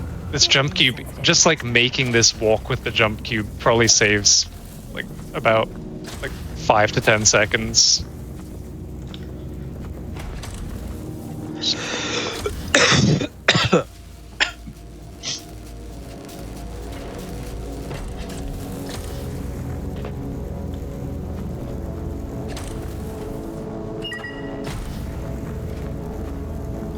And by bringing the jump cube then, we can save a tiny bit of backtracking to go back to the thing we were rewinding. Just jump straight up. Warning, the following puzzle exercises are rated extremely hard. Oh goodness. I don't know if I'm going to be able to do this. These puzzles are apparently really hard. That's true. Oh wait, there's a jump cube. Never mind. Let's do this. Oh, thank goodness. That makes it so much easier. What do you mean? I thought that was intended. Yeah, you're intended Why else would you put a to jump cube in know a how puzzle? to get a max height bounce of a jump cube every time. Now this room unfortunately doesn't have any jump cubes in it, so there's Oh, no yeah. way we're going to be able to break it up. Never mind. The funny thing is that for both of these puzzles, you can do the same thing with a glitchless strategy. It's just slower than soup jumps. Yeah, there is a way to like kind You just bounce on it twice in air. Yeah, Yeah, we call that a double jump. That used to be the meta for a lot of the run before we discovered soup jumps. Those are also really easy to do if you don't want to do soup jumps yourself. You just hold the cube in front of you and jump in order to get it as high as possible. And Oh, then that's okay. you're going to I'm trying. jump off of it Legs. and then rewind it back up to that highest point and let go of it just before you land on it, Weird. so you get a little bit higher of a bounce, and it's almost as high as a soup jump. I did lose my jump cube there, but luckily there's a spare. You know, always keep a spare tire, always keep a spare jump cube around, just in case. You never know where you need it. Always keep that thing on me.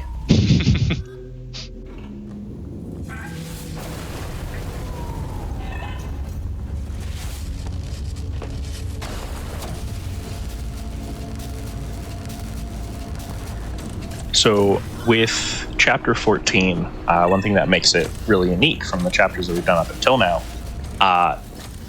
it's not one that has just like ground like chapter 7 and 8 did, where you can just go wherever, but all of the chambers are just really open. They're very large, very open, so there's a lot of walls around, and you can stand on those instead. And there's jump cubes in pretty much every chamber. So we are still going to be doing a lot of out of bounds, even though we can't walk around freely. The load trigger just sticks right up through the ceiling there. Yeah, just barely. And thank goodness, because if it didn't stick out, that would make this whole trick impossible. If the rocks were just slightly differently oriented. Ooh, yeah, that's tough. That jump's a really tough one. It's you need to get. You only have like barely just enough height here to get up there. So a lot of this stuff in this chapter just happens to be perfect to make this whole route work. You know, this is a little bit of real-time speedrun routing, but I think if it wasn't like that, you probably still could do. There's a trick called a soup glide, which we're not going to do because it's hard. Yeah. But the world record speedrun does it in chapter 4 with a soup glide. You kick the cube and then rewind it to just at the start of the kick and do a soup jump off of it, so that when you soup, it still has the kick momentum and flies forward, and you glide along with it. So you get a ton of height, and you can go with it. And I think here you could actually do that from the last chamber to just skip to the end of this chamber without loading this chamber. That's true. I'm actually gonna have to look into that after this, but I think that would be a slightly faster way of doing this chapter. As if it I wasn't believe already you can't technical because of enough. the rocks. All right. Yeah, I'll look into that. I'm not sure if there's any Oh, stuff that's in the way. unfortunate. Wait, you can get it on this one. Yeah. Here, what he's trying to do was glide There the we go. whole way, and this is just barely not as good, but is still a really awesome trick. Yeah. If you get the full version, if you get the full version, it's super satisfying. Ah, damn. Okay.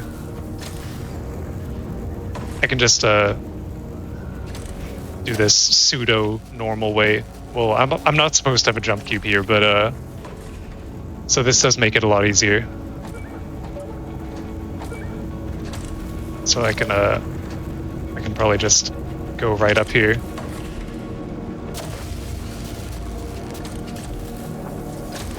No, not quite. That should work. There we go.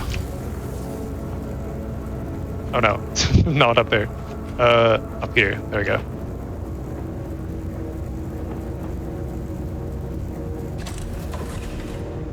Now, he probably would be able to glide directly from down on that wall, but it'd be really tight, so it's Yeah. not going to risk that. Definitely not. It's much safer to glide from up on top of that roof there. We got backups to our backups. Oh no. It might be simpler to just do a upwards kick and then soup up there. You know what? That might be easier. I think if I just jank it against that wall, or maybe I'll just do a little upwards kick here. That's definitely enough height now. You can grab You also objects. just bounce like, over now that you yeah. triggered the collapse. You could just do it intended. Just bounce. You don't even just do the normal. Just use the. You don't need the jump cube now. Oh wait, yeah. But Right. it's more fun that way. No, you still need the launch plates at the top. Okay. And rewind the rubble. No, rewind the rubble. Right, yeah. I've definitely done this before. I haven't done this in so long either. Exactly. There. I don't remember Okay. any Yeah, of there this we go. section. I just do the glide, or more often, I just don't do this section because it's pretty much solved. Yeah. These days, since, like I said, I don't really do much actual running. What I do is all like R&D and glitch hunting. Most of the time, if I'm in a section, it's a section that I think can be improved in some way. So I can't even remember the last time I touched that section. All right. Final act. Oh goodness. Excuse me. Wow. Yeah, this fan at the beginning is sometimes really awkward to get you to launch like all the way to the end. On my casual playthrough, I struggled a lot with this as well. Excuse me. I have a slight cough. Oh goodness. Yeah, the fans, they can be annoying. Technically, there is a slightly faster strat. I realized like yesterday or the day before, the minimum rewind strat here is faster, but it's also much less reliable. But you can kind of redirect the momentum of the first fan to launch you right to this platform here. Oh yeah, it's very That is precise. absurdly difficult. Yeah, me and I don't remember who I was on the call with at the time. That was me. I think I It was the one who pulled yeah, it it was you. successfully. Yeah, you were the one that pulled it off. But we tried that for a good while. Both of us just trying it over and over until he finally got it. That's the only time anyone has ever gotten it. My tall cube. Yeah. So here he's actually trying to smuggle a tall cube. It's a lot harder to smuggle those because you can't really rewind them, since rewinding them just extends them. if I So get he good has lean to, here. yeah, he has to get this tilt because you can only pick them up from the bottom. So even if you extend it up, you still have to be close up not to the quite. bottom to be able to pick it up. I grabbed it, but unfortunately it hit the wall and fell out of my hands.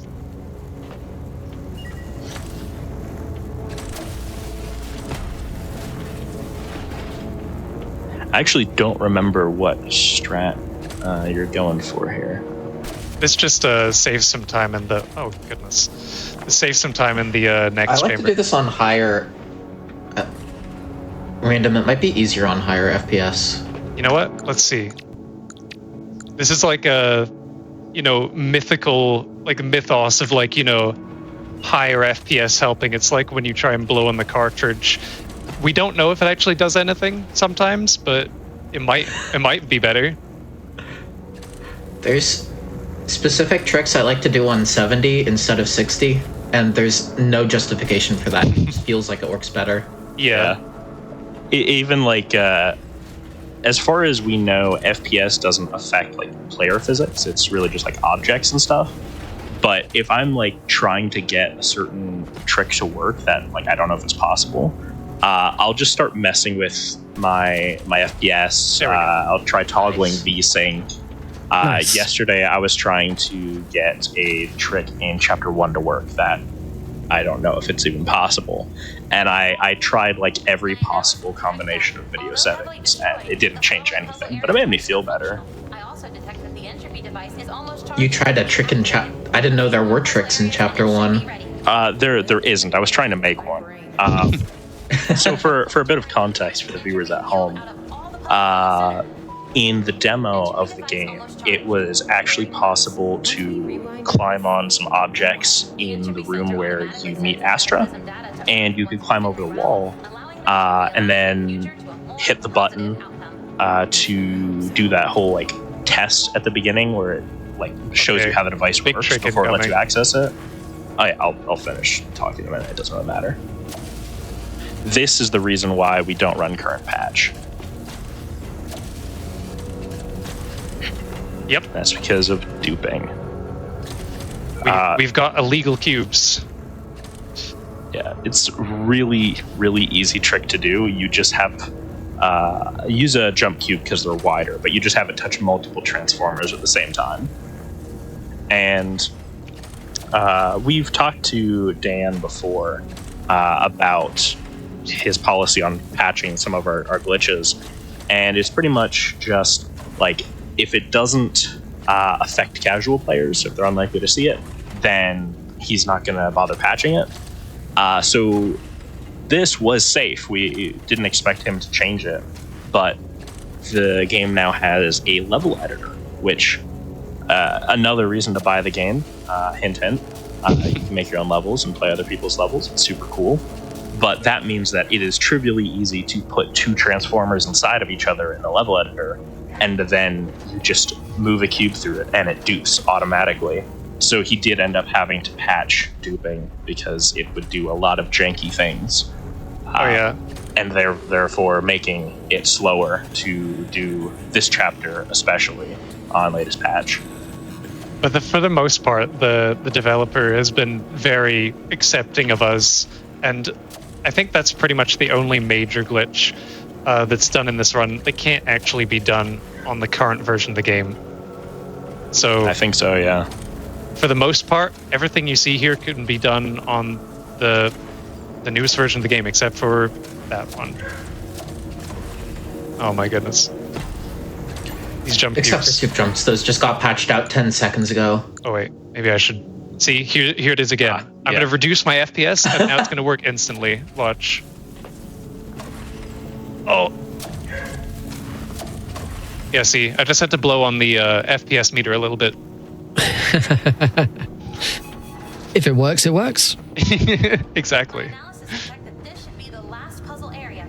Once this is complete, This room's also gone through a few iterations of strategies, but ultimately just duping cubes. Being able to dupe your jump cubes is probably the most terrifying thing you can imagine. Oh yeah.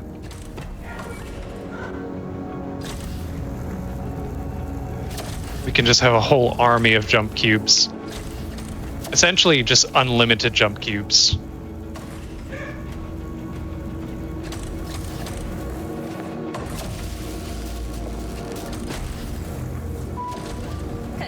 congratulations.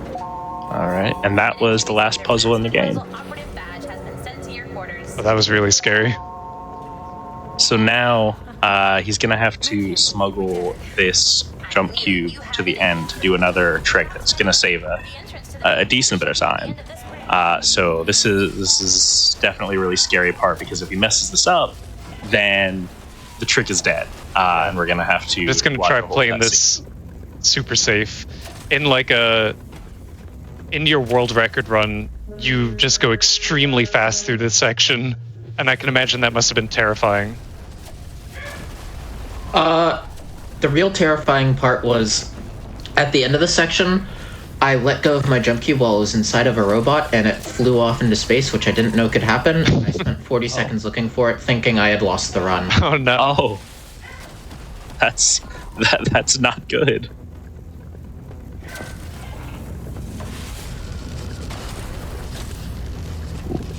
Did get hit there.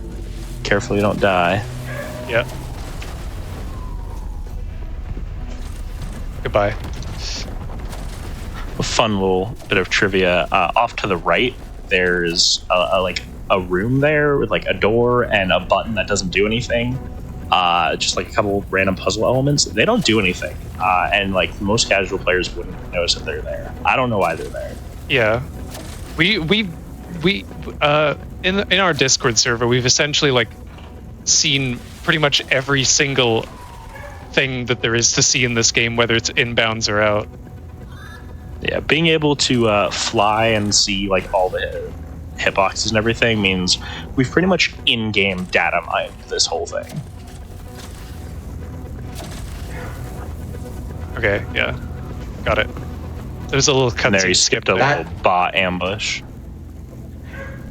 Yes. Okay, we have our jump key. All right, that was the last smuggle. Main deck should be right up ahead. Okay. And here he's just going to save a ton of time just by being able to do glide hops and have faster movement speed throughout this whole section. Oh yeah. Directive. Enable.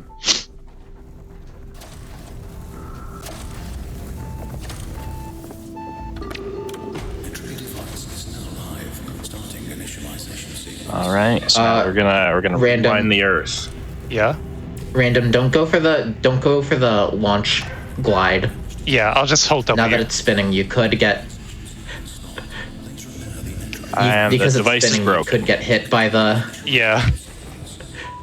Normally we would do the same thing we did in Act 14, where we glide off of a launch pad using the jump cube, and we would go over the top of that room we were just at, which stops this thing from spinning. Just for safety, if I you go decided not to underneath, go which for is- that. Yeah. It's very fast, but now that it's spinning, he could, if he was unlucky, just get hit by that device with the couple of spots that actually have collision, and then you just lose the jump cube. It's very sad. And when he went on that jump pad, he held forward just to get a little bit further down this platform since it's so long. But that actually had another side effect.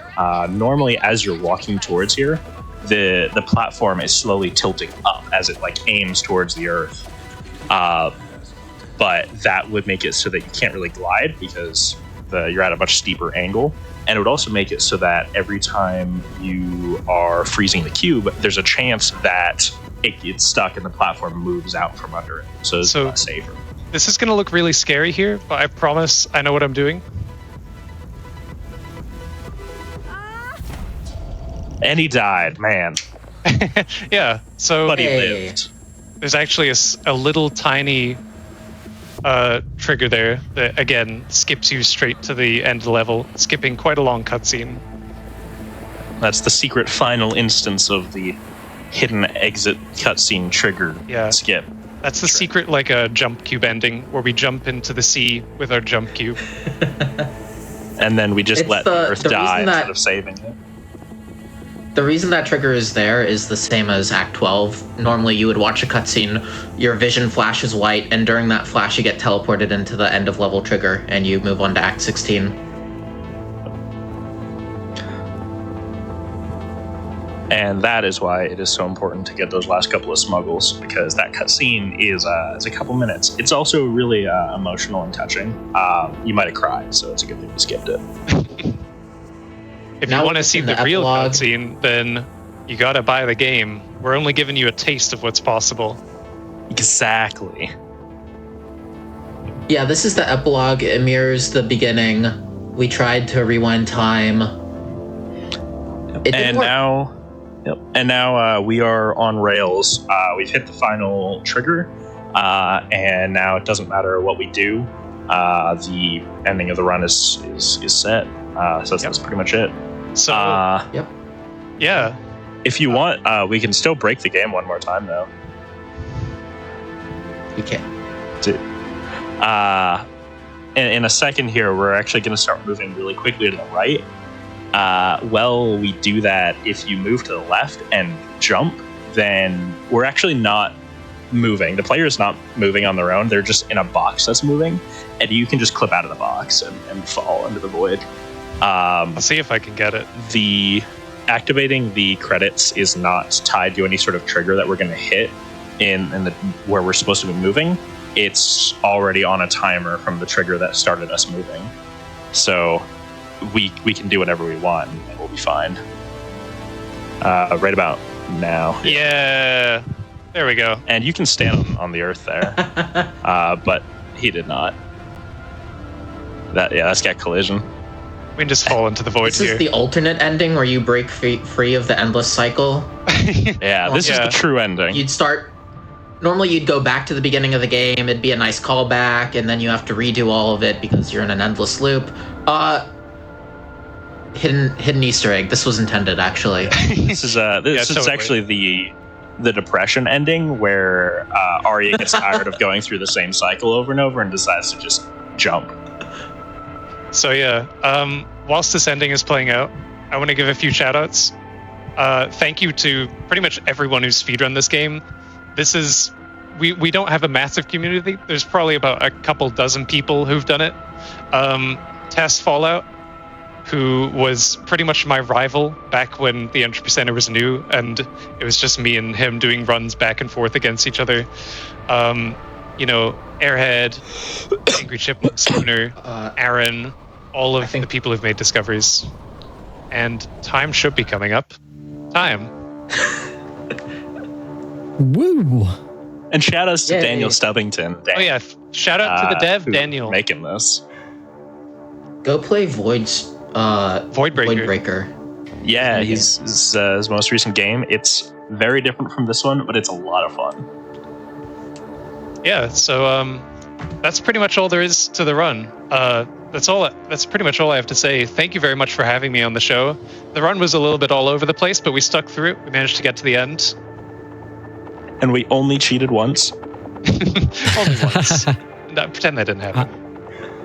That was fantastic. Thank you all so much. There's a very, very technical run. Really, really interesting to watch.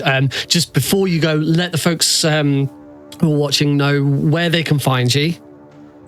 Well, I'm basically Randomized TV on every social media.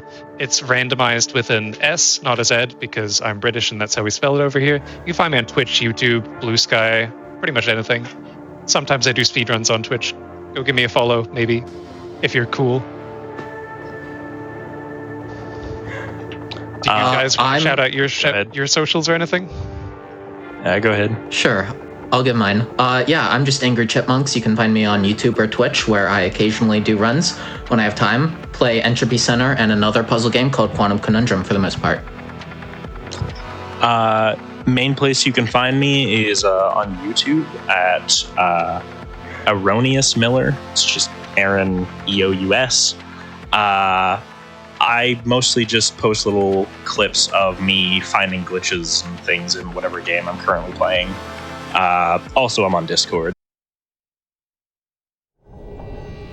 Welcome back to Fast Travel, fellow travelers. You're watching this special episode all about time-based games, because time is a bit weird at the moment with the US going forwards in time, but Europe's still lagging behind a little bit. We haven't done our time jump yet, so we thought we'd celebrate this weirdness with an episode all about time. Before we move on to our next run, a reminder, speaking of time, we are very quickly coming up to GDQ at PAX East. It's March 26th to March 29th. Visit east.paxsite.com to find out more about the show, or you can use !PAX in Twitch chat for more info. Now, for this next game, we actually have another unusual thing with it. When I knew that this episode was going to be an hour ahead or an hour earlier for us folks in Europe, I reached out to a bunch of European runners and asked, you could do the episode an hour earlier than you normally would. You get to go to bed an hour earlier. And for this run, we actually had a commentator reach out who really wanted to commentate a run. So we have an American runner, but a European commentator, and they are here to showcase Timesplitters too. So I'm going to pass you over to Imasua and to Frogchip. Take it away. Hello, everybody. Welcome to the Timesplitters 2. I am Imosua MC, Emo for short, and commentating with me today is Frogchip. Hello, I am Frogchip. I'm a fellow Timesplitters 2 speedrunner, and I'll be giving some lovely wee insight along the way as my good friend Emo blasts through this cult classic. Yes. So the overarching story of Timesplitters 2 is a bunch of Timesplitters have gone back in time and messed with a bunch of things. And to undo that, we need to go back and get time crystals. With that, we will get started in 3, 2, 1, go. Go. Woo! Let's do this. All right. Okay, starting off, we are in 1990 Siberia. This level is very inspired by the dam level in GoldenEye 007, for which the developers also worked on, as well as Perfect Dark. Very, very talented individuals, I'll say that. Okay, so right at the gate, we're going to notice that Timesplitters 2 features a snap to center aiming mechanic, which means that when manually aiming with a scoped weapon, the crosshair does not move the entire screen until the visible box reaches the border of the screen. Since this is hard to get used to, it's sometimes easier to land headshots by using your body movement instead of manually aiming the stick. So we're going to see Emo move to the right here to line up his headshot, maybe. Yep. As well as the camera. Like so. We're going to try and maintain stealth as much as we can. This difficulty and the levels are very unforgiving, so you ideally want to take out enemies in small batches as opposed to all at once. We're going to grab some time mines because we need to destroy some filing cabinets, as you can see here, one of them. There's also a satellite dish here we need to get rid of. If we don't get rid of that now, we're going to have some problems later on. We're going to intentionally get spotted by the cameras to release this guard and open the doors. We can't open the doors. We can't open the doors any other way except for a button in one of the buildings. So that's good that we did that. We're going to clean out any enemies in these hallways. What you're going to notice about the weapon swapping and how everything looks and feels, it is very similar to GoldenEye Perfect Dark, which is quite natural. So going into the hallway here, there's a lot of enemies with some steam that will deal some damage at the end. Now, provided Emo maintains some health, and also he's grabbing some armor, this should mean that he's going to be able to tank that steam damage. Although we did just take a nasty headshot. This game and difficulty is very brutal. Any enemy could just wake up one day and decide to be a pro Counter-Strike player and just double dink Emo for no reason. So we want to be very careful. Every enemy is treated with absolute seriousness. Even a small mistake can completely drain his health bar. And of course, another interesting thing about the health is that it's actually very deceptively shown. So whenever you see him take damage, you'll see the GoldenEye-esque health bars. The left one, which is the health, is actually not accurate. It's very deceptive. The top half of the health bar is actually only a quarter of his health, and the rest of it is sort of non-linear and represents 75% of his health. But even weirder is that the armor doesn't work like that at all. It's actually completely normal. So we're going to see Emo do something that initially looks pretty stupid.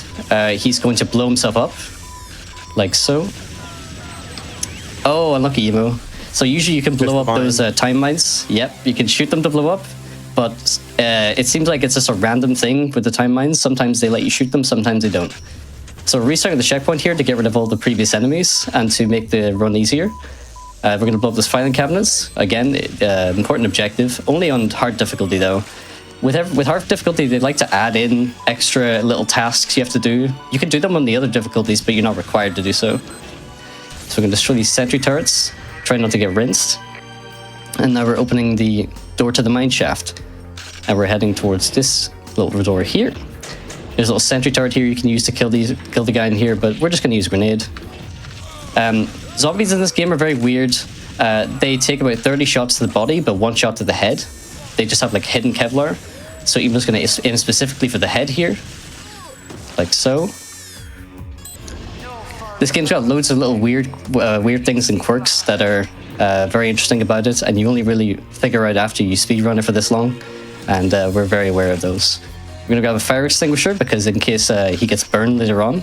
The weird thing about fire in this game is if you get burned, you cannot be extinguished just by waiting it out. You have to find a source to extinguish yourself.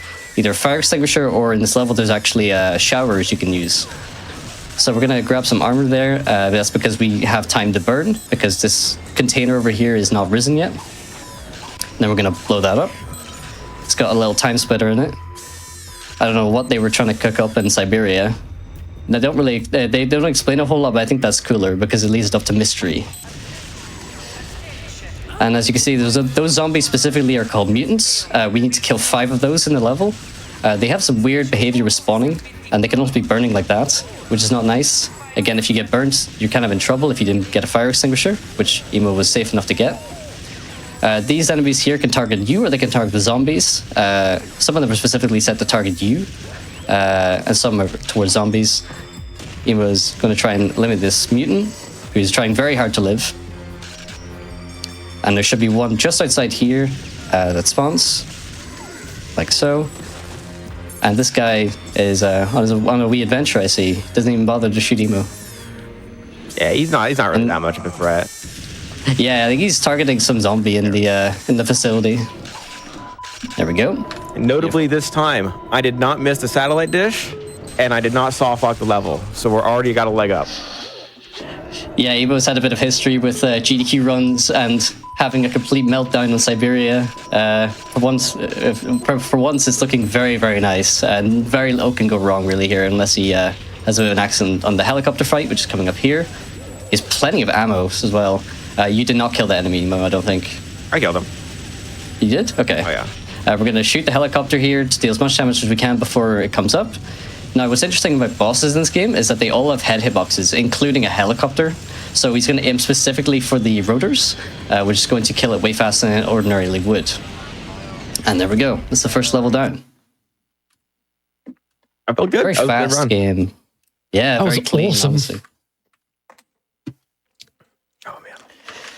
Yeah, I love playing this game. The aiming on the PlayStation 2 with the native controller feels super, super nice. Even though the snap to center aiming is kind of funky to get used to, it feels really good once you do get used to it. Absolutely. I can attest to this as well. It's absolutely beautiful, especially on PS2. Okay, so we're heading into 1932 Chicago. Our goal is to take down the mob boss Big Tony in order to get the time crystal. A lot of these levels are inspired by either movies or genres of movies. This was obviously inspired by something like The Untouchables or just any Al Capone movie, Scarface-esque, which I think is very cool that the whole game is essentially an excuse to just create some really cool levels about some really cool things that they like, which is actually really sweet to me. I do like it. So Emo's going to start out here by shooting a crate, which is going to cause the enemy on the left to stop, check his surroundings, let him maintain stealth. We shoot a whiskey barrel there because we're a prohibition agent. We got to destroy all the whiskey barrels because it's illegal to sell and distribute it. We're going to blow up that crate there to blow up some more whiskey barrels. I'm going to take a wee phone call here. Now, there's a section up ahead here where we're going to shoot out a car. Now, there is an alternative strategy where you can actually just punch it, and that's enough. But it's a little bit risky, so we're going to not go forward with that today. Yeah, now we're into the bar fight sequence. Lose like half your health by doing it, so we're gonna opt to not do that. Yeah, we're gonna try not to shoot the civilians here. There's some mobsters attacking the bar, trying to kill us.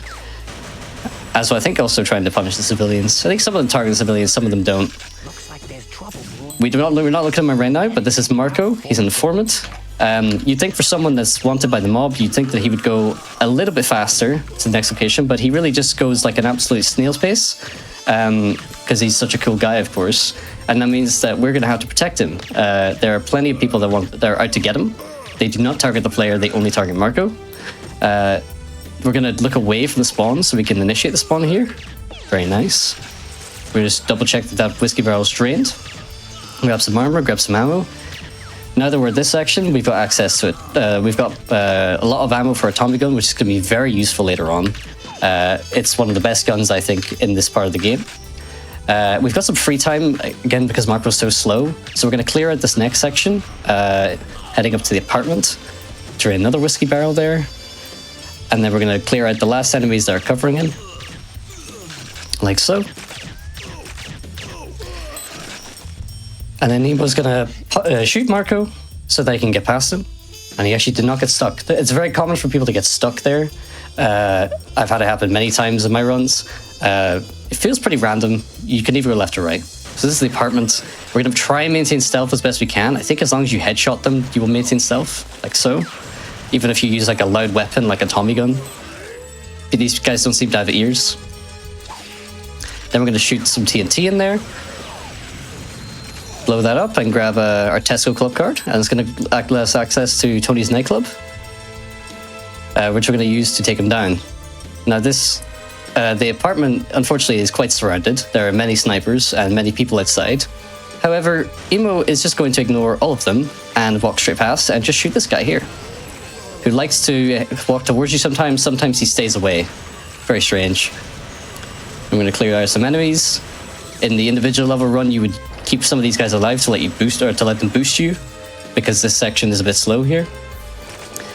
Now, heading into Tony's nightclub, there's a lot of close quarter enemies, so it can be a little bit of trouble, but Emo's has got some safe strats if he needs to use them. You can kill Big Tony with only one Tommy gun, but why do that when we can get two? So let's go ahead and grab those. Very clean. So he has a lot of health, so I managed to do the risky strat. Yeah, the risky strat, just run up to him and just rip him to shreds. Oh my god, you have so much health. That's crazy. Wow. I will do that no damage. Very nice. That was almost no damage. That's actually crazy. Emo has a playlist series of doing no damage on hard difficulty for every run. I think it would have been actually incredible if he had managed to do that just first try without any problems. That'd be kind of wild. Right. That would be actually insane. I thought, was it 1 or 2 hits? Yeah, 2 hits, and they were at the very end because I went fast. Damn. All right. Now on to 1895 Notre Dame. We have to stop Jacques de la Morte and his undead henchmen in order to get the time crystal. The main objectives in this game don't really change a lot, but the ways you get there and like the secondary objectives are all very diverse, so the game feels very clean and fresh. So I love the design for this level because it's so unique. Having a Notre Dame like filled with zombies is something I've never seen before, but it's just so cool. The zombies can either be sitting on the ground and rise up, or they could be standing in the first place. If they're sitting on the ground, they can cause problems later on because they can block block pathways. It's a very choke-heavy area coming up, and they have completely different rising animations. They're just completely random every time, which is very annoying. So he's going to wait this fire out. He's going to kill all the zombies here. He has to be very careful because if he goes over these bodies too early, he's going to get burned. And again, can't extinguish yourself without a fire extinguisher. And we are in 1895. Fire extinguishers are not a thing yet, I don't think. So we're going to free these maidens here by shooting their shackles or releasing them by going up to them and pressing X. We're going to kill these zombies because these zombies are chasing after the maidens specifically and not us. So if we were to ignore them, they would just kill the maidens when we leave. Shoot that one. Very nice shots. Again, this corridor can be a bit weird. This is the guy. He got a very slow animation, so we actually got through just fine. And now we're in the cathedral. Beautiful, honestly. It's a very, very nice design. So there's some undead henchmen here. There's one behind cover here with dual Lugers. And even though we play completely safe, Emo's going to get punished for that. Both full armor's gone. Oh, it's so unfortunate. Yeah. That's okay, though. Hard story for you. Even the slight mistake and you lose everything. And now he's going to play relatively safe. There we go. Should still be fine, though. Yeah, we'll be fine. There's a half armor up ahead, and I have some strats for the roof section. Of course. You're all grand. We're going to do some stick movement here to get down faster. I like this stuff. That looked really cool. Yeah, it was way faster than on the way up. Okay, so onto the last maiden. who is different than the other 4 in that you must assist her against a zombie assault. We also have the Hunchback of Notre Dame with us, just because he's feeling up for killing some zombies. We're going to shoot him a bit because he likes to reset or sort of freeze and stop shooting zombies sometimes. And the way to fix that is just to shoot him in the leg. No worries though, because he is incredibly tanky. I think he survives 11 headshots or something before he dies. Yeah, it's a lot. It's insane. Yeah, we're trying not to get burned here. We gotta try very hard here, because if we get burned, we don't get extinguished for a while. There we go. And that would necessitate a restart. And a restart here would be very unfortunate. There's only 1 checkpoint in every level, so you generally really want to avoid dying. They're not very forgiving with it.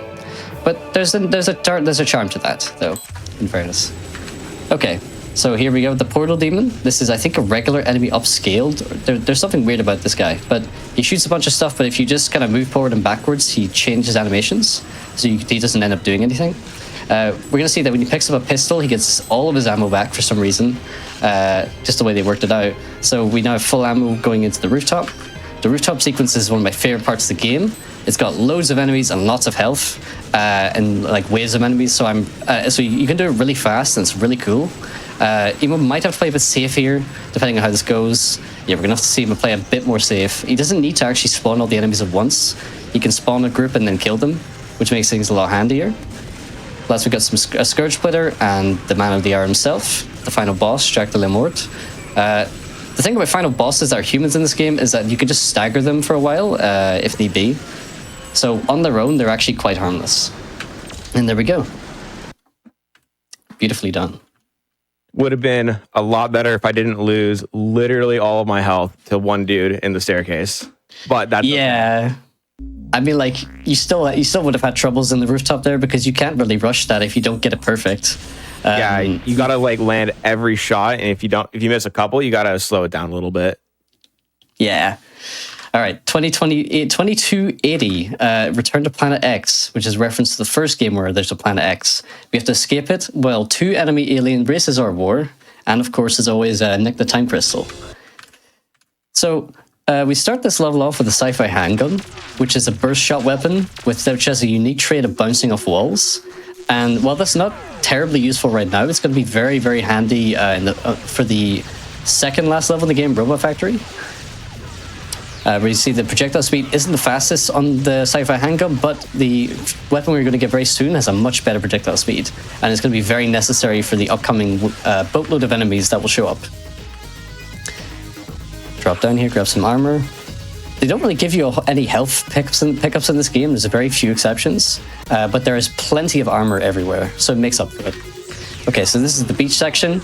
It is a set of 36 enemies spawning here, and Emo is going to position himself so that he can wipe out each wave before they get a chance to move around and cause trouble. Once they spawn, they like to zigzag and stuff, which is kind of hard to hit when you don't use a hit scan weapon.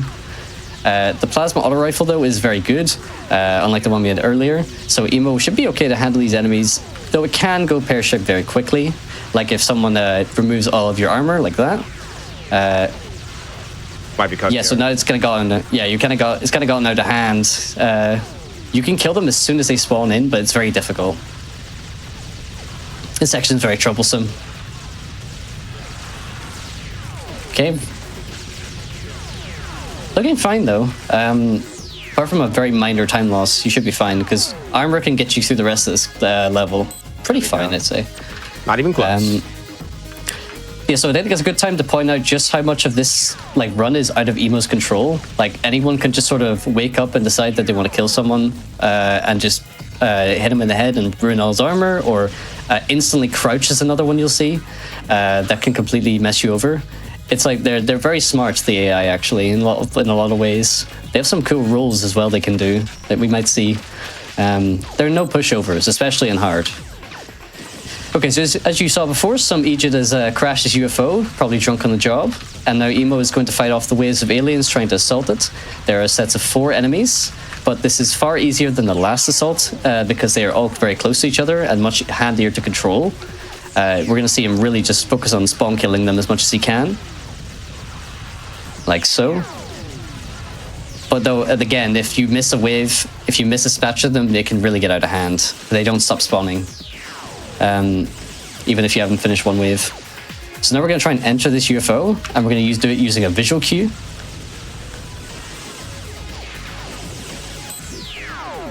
There we go. To avoid that one guy that spawns there. Now that he's done that, we're going to see him. We're going to see him clear through these caverns here. It gets a little bit slower here, but we're going to see a big alien fight going on here. The idea of this level is you just sort of want to ignore a lot of enemies because they're all fighting each other and not you. Wow. Oh, what hit you? Oh, there was just a dude in the balcony behind me. That's okay though. The checkpoint is about 5 seconds back. Yeah, so this is so luckily enough the checkpoint is right here, so we're actually all good. And because we used the checkpoint, they actually spawn you with a minimum amount of health. So even though I was a lot lower, I spawned with enough to actually tank a headshot. So even if that guy hits me again here, I'd live. And what's important to point out is that health, again, is very deceptive. Like, that's actually a fair bit of health you have there, Emo. I think it's like a 30 your health you start with. Yeah, it's about 30%. Yeah, so like, you're pretty much fine. You can even grab this armor as well. Yeah, there you go. And it's a full armor. I didn't even realize that. So Emo's a lot more knowledgeable about the safe strats. Since I'm an IL runner, I'm not aware of some of this stuff. But it's all very smart and very calculated. We're going to enter this little turret section. It's almost like we're playing like Space Invaders or something. So there's UFOs that are going to show up here and we need to shoot them down. Weirdly enough about this game is that when you're in a camera, you can use the same aiming function that you can when you're just have a gun open, and it'll let you like weirdly aim where you're not actually aiming. Yeah. So there's a lot of weird. Like here, I can shoot straight, and I'm holding aim now, and I'm kind of shooting all over the place. Yeah, it's like if you were playing like Counter-Strike and you try to shoot while aiming or shoot while running. It's quite fun. It's quite funky. I like it. You could try to go for like a trick shot with that actually, Emo. You should try that sometime. If I had trick shot, I could or you go use that. Try doing like this. Oh, like Oh damn. That's a tough one. That's okay though. I mean the consequence, unfortunately, for missing a UFO here is quite bad. You lose a fair bit of time. So we don't want to mess around too much there. And here we're gonna down here, guys. Get right into the bait. Man, I'm just being headshot all over the place. Yeah, this is the like estimate for this run is pretty fair. It's fairly high, I'd say, and that's because just so much can go wrong in a run like this. But like that aside, we've seen this plenty of times. Emo's very prepared to have anything go wrong, and he's very ready for backups and everything. So nothing should go terribly wrong. Even though this game is just very difficult and hard, very unforgiving, as I've said. So we'll grab the time crystal and head in there. We are now 40% of the way through. Now the thing about this game is it definitely gets more difficult as you get through the levels. I'd say Siberia is a bit difficult, but I think really the difficulty starts to ramp up after this level. Yeah, so this is 2019. Yeah, this is where it starts to ramp up. Yeah, there's also some weird quirks that we'll see later on. So 2019 Neo Tokyo, we have to infiltrate a secret hacker base in order to get the time crystal. Unfortunately, the devs' perception of how 2019 would look was not very accurate. They really thought we'd be further ahead, flying cars and stuff like that. But I'm sure we'll get there eventually. This level, as you can, I would love a flying car as well. It'd be so handy. You just you don't even need no traffic. No traffic. You just go up more. Well, what do you think? Actually, yeah, that's right. That every level, every verticality is like a lane. If you think about it, that's beautiful. Okay, so this is one of those stealth missions. So we have to. It's designed for you to follow the hacker that you see at the beginning, all the way back to this base here. But you can just access the base right now and check it out. We can't enter it yet because the hacker's not returned. But we are going to check if a bug has happened, which has not happened, thank God. So there's a bug that can happen where the gate guard there will aggro on you immediately for no reason. And there's a way to fix it, but it would be kind of a pain if we didn't do that. If we didn't do that check and then we went over there and she aggroed and then the level failed. So just want to be safe in general. Again, this runs a lot about safety as well as doing well. Now, because the hacker takes her sweet time to get back to the base, we have some time to kill, and once she's past here, we're going to grab some stuff and head around. I will take this time to say that this run is again inspired by a certain movie, a certain Blade Runner. It is actually my desktop background because it's so beautiful. I love the theming here a lot. Can you read that Japanese for us, Emo? I cannot read it right now because I need to focus on the run. She's right here. I think he's also escape. blocked. That's my All right, Emo, I'll get you next time, Emo. You gotta show your skills. I think you're showing enough right now. I gotta punch the glass, man. Look at this is tough. Oh yeah. This is so really we gotta grab some. We're gonna grab some weaponry. We're gonna commit some vandalism, of course. Some per merchant's gonna wake up tomorrow and find out that their per storefront is destroyed. Their cabbages are all gone. Now we actually have some weaponry. We gotta again be careful with the cameras. They never actually disable. If the cameras spot you, the level instantly fails, essentially. They can spot you for like a second, but you have to get out of the way before they fully spot you. Okay, so we just shot that guy. Emo's gonna tell you there's a reason for it, but I just think he's evil like that. It fixes a bug. Trust, it fixes a bug. Yeah, okay, buddy. So we're gonna wait here. We're gonna play very safe. We're not gonna peek out. Okay, we are. Emo's playing it very risky. That's not risky. I know that was gonna work. I practiced that. Yeah, all according to plan, as always. So we're gonna wait here to wait for the hacker to access the computer. And once she accesses the computer, we're gonna kill both of these guys and then go upstairs.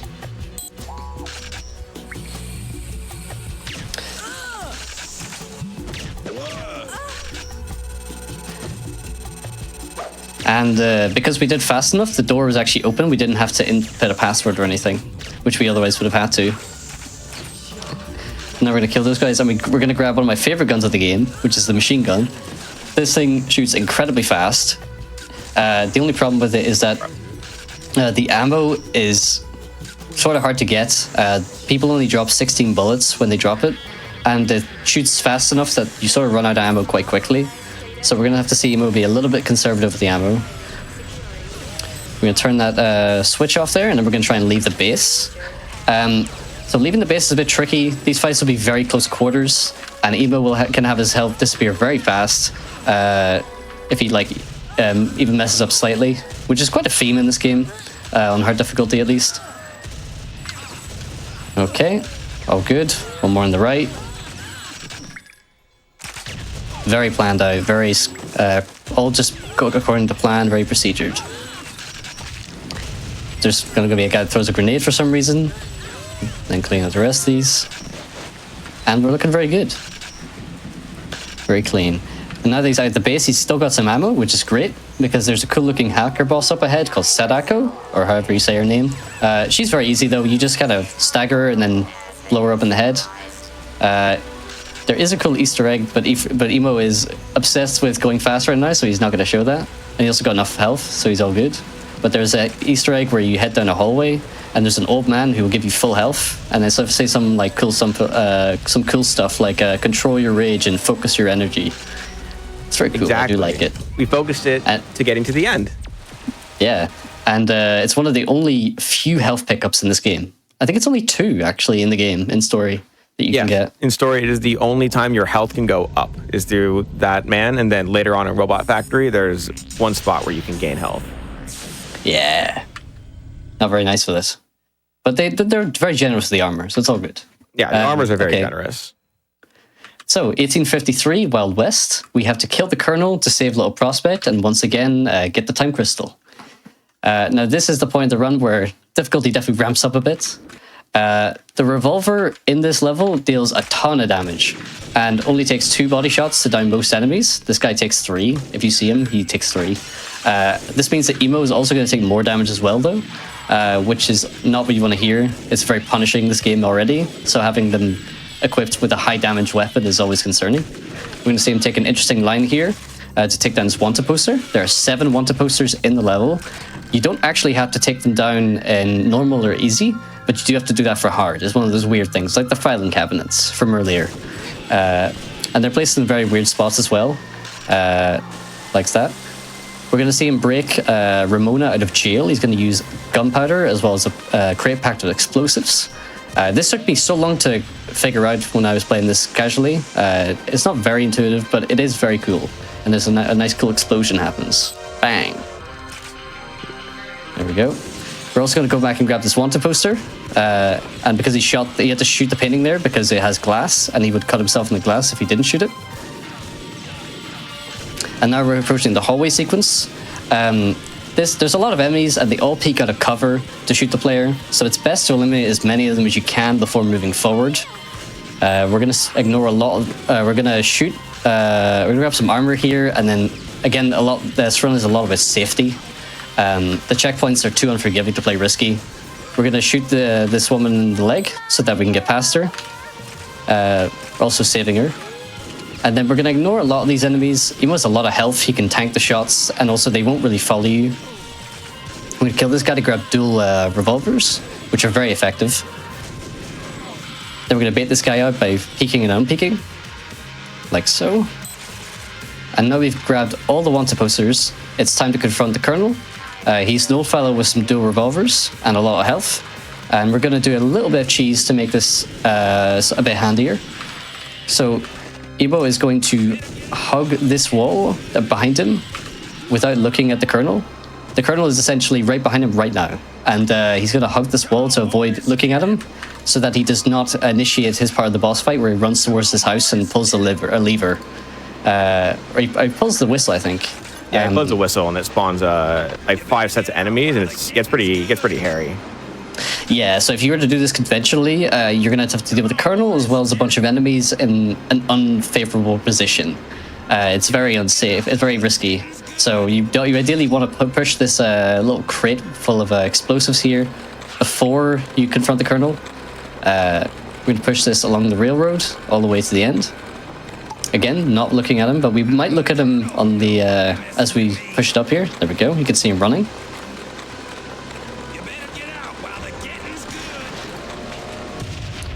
Bang. Oh, I missed. From this position, maybe you can get him staggered. Nah, There's a strat where you sort of kill him as soon as he leaves the house, as opposed to having him run along the railroad here, but you unfortunately missed it. It's a very, very, very quick timing. From this position, though, he can take out a lot of enemies from a safe distance, which is far better than the alternative of taking everyone out at the same time in close quarters. Again, this game is so unforgiving. Like, the save strats are absolutely necessary for a run this long. So he's got the time crystal there, and an important thing to note is that the Timesplitters only spawn once he's acquired the time crystal. So you can delay the grabbing of the time crystal there to avoid being harassed by those splitters. Mm-hmm. Also, you don't have a lot of ammo, so killing them is also just another thing to add on to taking damage. Of course. Yeah, ammo's always a very big concern in this game. So, Atom Smasher in 1969, we have to defuse some bombs on Callus's island and grab the time crystal. So this level is very inspired by Goldfinger. Our character is basically American James Bond, and he features a lot in the sequel to this game, Future Perfect. You'd see, if we had the time to watch the cutscene, you'd see the thematics of it. We do see that there's a laser that is going to blow up the store here.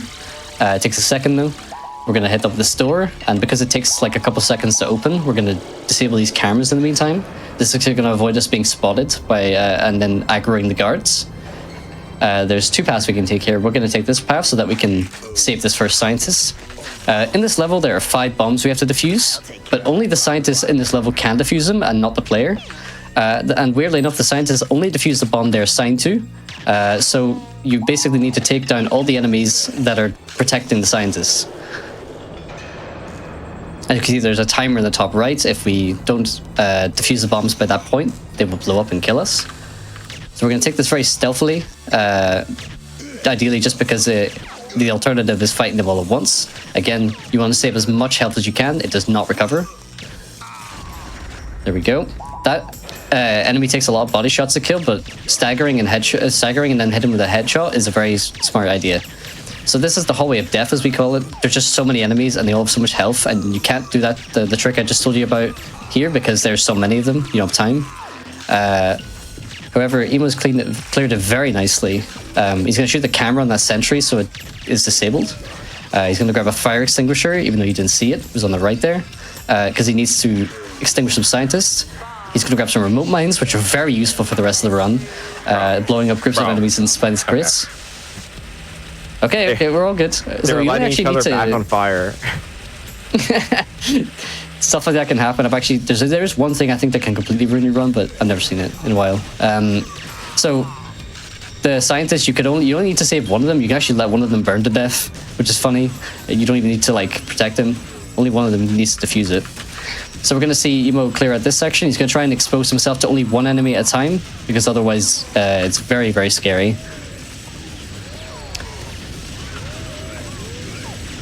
Big firefight. He's going to throw the mine of the sentry to blow it up. He doesn't have time to shoot the camera. He's going to turn this valve, which controls some steam in the next room, so he can enter without being decimated. Because mine explosions go through crates in this game, we can place mines preemptively in enemy spawns to detonate them and detonate them when the enemy spawns, and this will kill them just as the crate door comes down. This is the crane game. This bomb must be disposed of in a nuclear container as opposed to defused by a scientist. To pick up the bomb, you need to press the shoot button while the crane's over it, and then press the bomb again when the bomb is over the container. It's a little bit finicky, but once you get the hand of it, it's actually really easy. So there's quite a few. So there was a turret there that he disabled, but there's also some more turrets over here that deal some massive damage. And we want to deal with these with mines and throw some mines in those crates, blow those guys up. I would not want to be those guys. Emo's going to put out some more fires because he's such a nice fella. He's doing his civic duty, and also to open up the door behind him. Civic duty is the primary. I just like to put out fires, you know, big fire. Yeah. Big firefighter. We know you. I mean, you're a hero. Well, look, I'm just helping everybody out. You really are. You're just such a nice person. There we go. So he's done some more mine trickery. There's some enemies in those crates that he's blown up. The ability to kill the people through walls with the mines is very, very useful. I'm gonna wait for this door to come down. There's one more bomb remaining, which is upstairs. He might do a little nice wee strat here to do this stealthily. Yes, he blew up that guy, and then he's gonna punch this guy. Oh, I kind of blundered that. Not gonna lie. I'm surprised the punch didn't kill him. I think it was because it was late or something. I think it was late. Yeah. Like a later hitbox or something.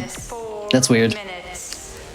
Okay, so we've got plenty of time. The bomb timer's gonna go away now. 4 minutes on the clock. What Emo just did was called the sniper glitch. He aimed with the sniper rifle and then turned back to the dualies.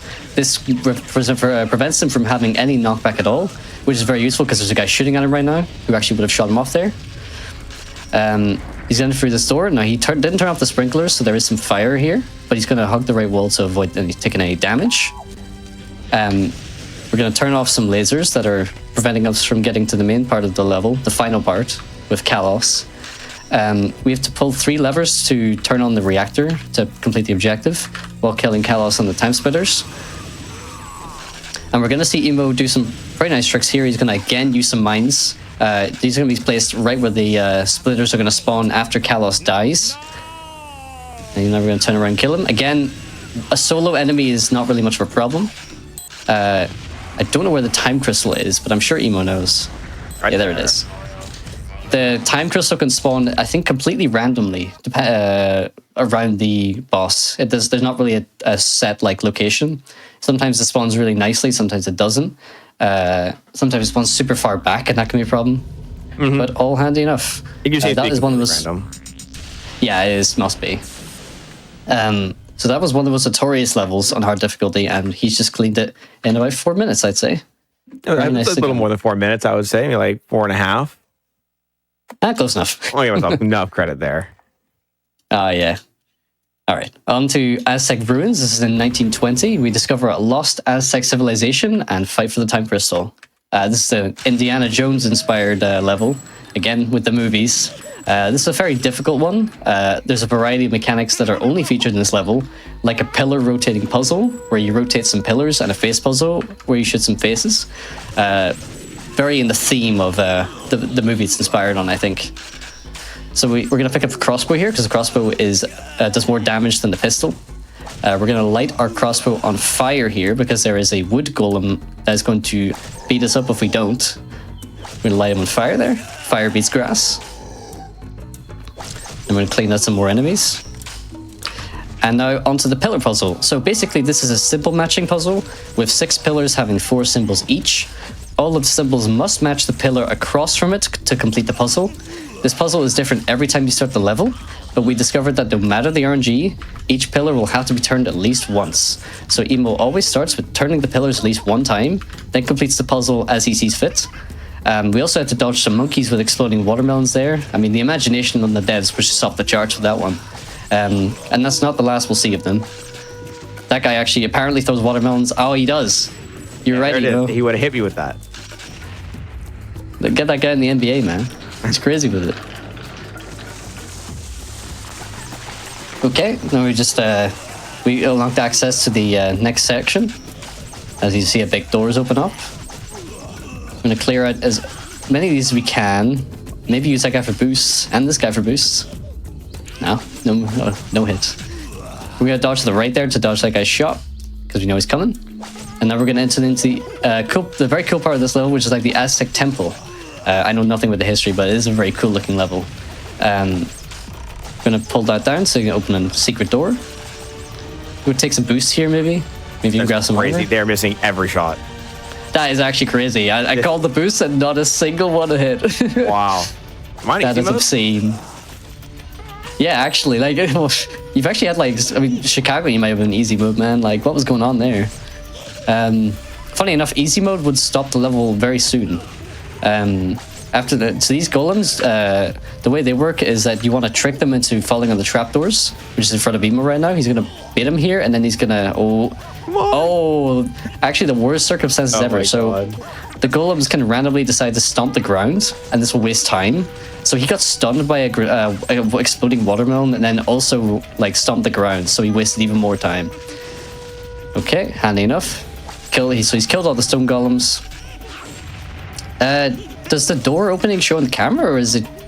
Yeah. No, okay, no camera. It just opens like that. Yeah, I was wondering. Okay, so he's gonna do a wee trick here to get through all the spikes at once. Hopefully. There you go. Beautiful. And now it's time for the faces. There are 7 stone faces that we have to shoot in order for the bridge to extend. This section is RNG in the order that they turn around, and the fastest way to complete it is aiming for the most left side of each face. That way we can shoot it as soon as it's visible. So we're going to see him wait a little bit. He's probably going to use audio cues, so I'm going to shut up. You can keep talking. I know where they are now. Okay, you're all good.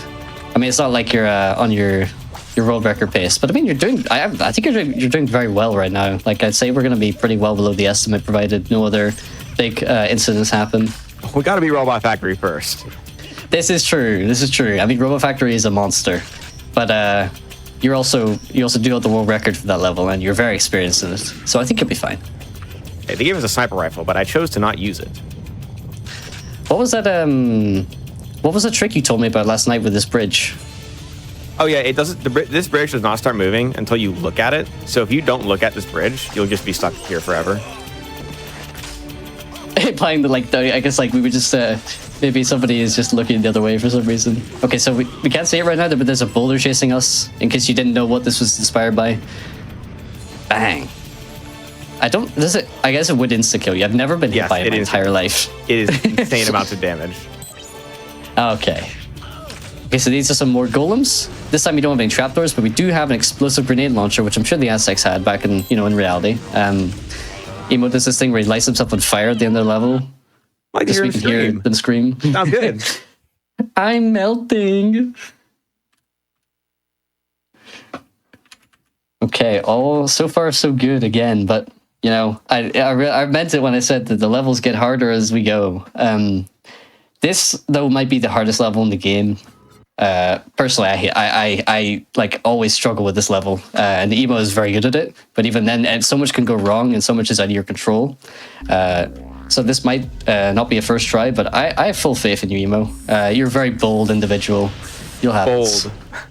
You are. I land a few alley-oops here and there. We land some good shots. Yeah, let's see a good alley-oop, Emo. You know what I'm talking about. I know you're talking. Okay, so 2315, Robot Factory. We have to save the world from the machinist and his army of evil robots. And of course, as always, grab a time crystal. That theming stops after this. We don't need to grab any more time crystals. Well, we do grab them at the end. We do grab more crystals to finish up the story. Oh, true.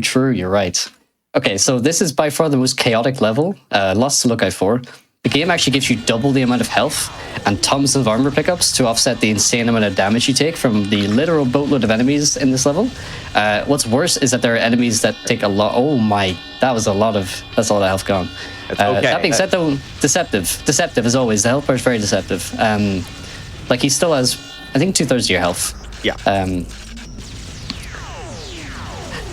Now, these enemies are generally okay to deal with, but there are some bigger enemies that take a lot of damage before being taken out. And these are the ones you have to be worried about. He's going to try and stick it with 2 sticky grenades here. There we go. That should kill it. And he's going to eliminate all these guys. He's unfortunately out of ammo, but he still has some plasma grenades. Okay. You only need to... Yeah, he's just going to ignore some people. He's going to wait for those to blow up. Might... We're good. Oh, that didn't kill them. I think it was because they walked too far away or something. Yes. All right, we may die here, but that is okay. Set up some grenades to kill those guys. That's just crazy, man. That's just crazy. That's just crazy. Very nice. Okay. So what he did there was a sentry bot like the one you saw before, like a big fella.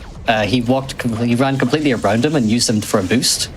These guys are gonna take him out with 2 back, fists to the back, which is very nice. Not sure why that works like that, but it's very nice for the run. Makes our life a lot easier. Don't need to use plasma grenades. So now we get the laser gun and the electro tool. The electro tool is going to be used to destroy some nodes. The laser gun is the most powerful weapon in the game. It kills these big guys in 2 shots, which is extremely effective, and it kills all the smaller fellas in 1 shot. So we're just going to see him absolutely rinse through these guys. And it has plenty of ammo. You can charge it for as long as you want, but it will waste ammo as long as you're charging it. You don't actually need to charge it for longer than, I think, a second or so. So we're going to see these big fellas, and these are created out of what look like to be trash bins. They just sort of transform into them, which is very nice. You can't kill them until they've transformed completely, which makes them kind of a nuisance to deal with. There we go. 2 shots to the head. Should have specified that you need to do headshots. They're very effective in this game. Like so. We're going to destroy this node here. And spawn a bunch of enemies. Just clean through those. He's going to push it to 45 on the camera, yeah. This is going to set him up so that when he accesses it again, it's going to be at where he needs to be. Now he's going to shoot these little protector nodes, protecting things for the nodes. That's now that the node's deactivated, it is destroyed. And we're going to do what we did again in Siberia. We're going to blow ourselves up to eliminate all the enemies behind us. And also, I think maybe give us more health. Yeah, more health. Plenty more health. Wow, that's actually crazy. It gives you so much. That's more than usual. I think I actually just had that much health, but if I had, if I was like 1 HP, then it would give me more. Yeah. I felt like you were way lower. Oh no, it's because you got the little drone thing. That was like one of the other health pickups in the game. You got the health drone. Yes, I did. That's right. Yeah. Okay, so we're gonna head on here. We're gonna move an energy node so that we can hit it with the electro tool. We're gonna do these back to back. We're gonna ignore everyone in this room. Just stun that guy maybe, and then we're gonna hit up this electro node. Now there are a lot of enemies in this room, and they have like homing rocket launchers, which is not very cool. They can do a lot of damage very quickly, but the way Emo's going to position himself is at the bottom of this ramp here, because this is where the sentry bot behind him cannot shoot him. He cannot shoot any missiles at him. They all just hit the engine, and he can shoot the sentry bot. So he's just going to cleanly just take out every round, every wave.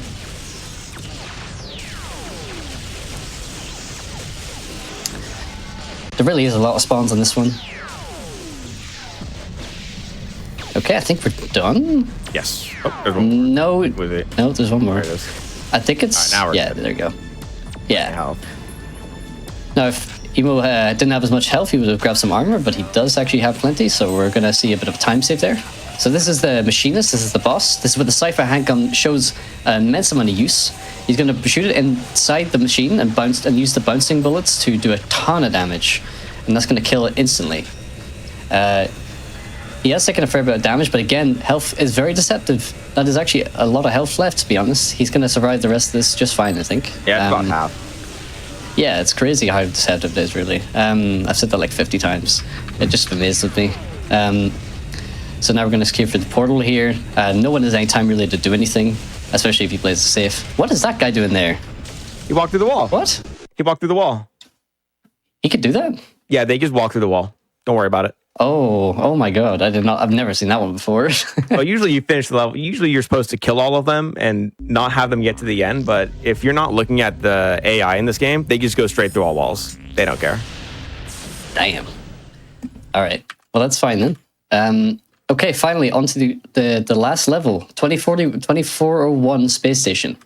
So this final level brings us back to the space station that's at the start of the game. We'd see it if we watch the cutscenes, but we don't got time for that. Where we're going to skip with all of the time crystals before the Timesplitters stop us. So this level, a bit like Gun Smasher, it has like a self-destruct sequence. It doesn't start with a timer, but we're going to initiate that intentionally by accessing these terminals. Already we have enemies on us. What? Did you lose a lot of health there, or was that? I think it was a visual bug. Visual. No, you're all good. Yeah, it looked like you also lost half your health as well as that. That'd be weird. crazy if I lost half my health. That would have been so confusing because they only shoot like thunderbolts. I don't think they can even headshot you. They cannot headshot you now. Yeah, that would make sense. Okay, so we have plenty of time considering we're speedrunning. He's going to rev this gun up so that when he comes around the door here, he can instantly rinse this guy. There's also another Scourge Splitter over here. And then he's going to activate the lift. He's going to take that down. And then he's going to shoot this sentry turret above him. Take this guy out. Those guys take 3 headshots to kill, which is obscene. But when the emo's as skilled as he is, it's not a problem. All right. So there's gonna be a sentry up here. He's gonna shoot with the turret or with the plasma grenades. Very nice. Oh, classic punishment. You did literally nothing wrong, and yet you're immediately punished for it. There we go. I must say, they have some very excellent aim, these bots. They really do. Where are they attacking? There we go. Must be some very good programming behind that.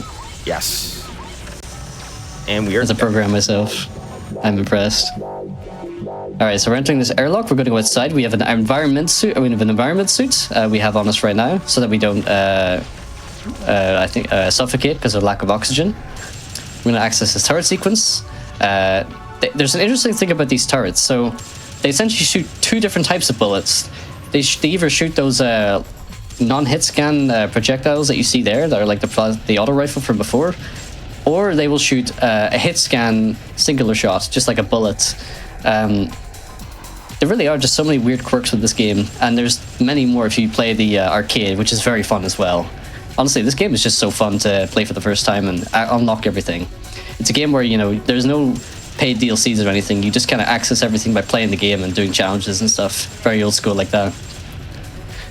So we're going to see Emo pre-aim a lot of this stuff. He's got all these mapped in his head very well. Right there. I think 1 more to go, I think. Yeah, it's going to be right about here. There we go. Nice, okay. So we are nearing the end of the run now. Open this door, and there's going to be a splitter in here, potentially. Yes, and now he's going to rev up his gun, again, for the same reason as before, so he can kill the Scourge Splitter. He's plenty of ammo, so he can sort of afford to just waste ammo like that. He's also going to pick up a very cool gun soon enough. Right around this corner here. He's going to use the uplink to see if the camera's looking at him. Then he's going to grab this minigun. And he's going to absolutely blast everyone in his way. And now he's going to initiate the elevator. This will pop up very soon, but he's going to do some loops around the building to avoid anybody trying to take him down. But he is going to come back and absolutely rinse them. God, I love this weapon.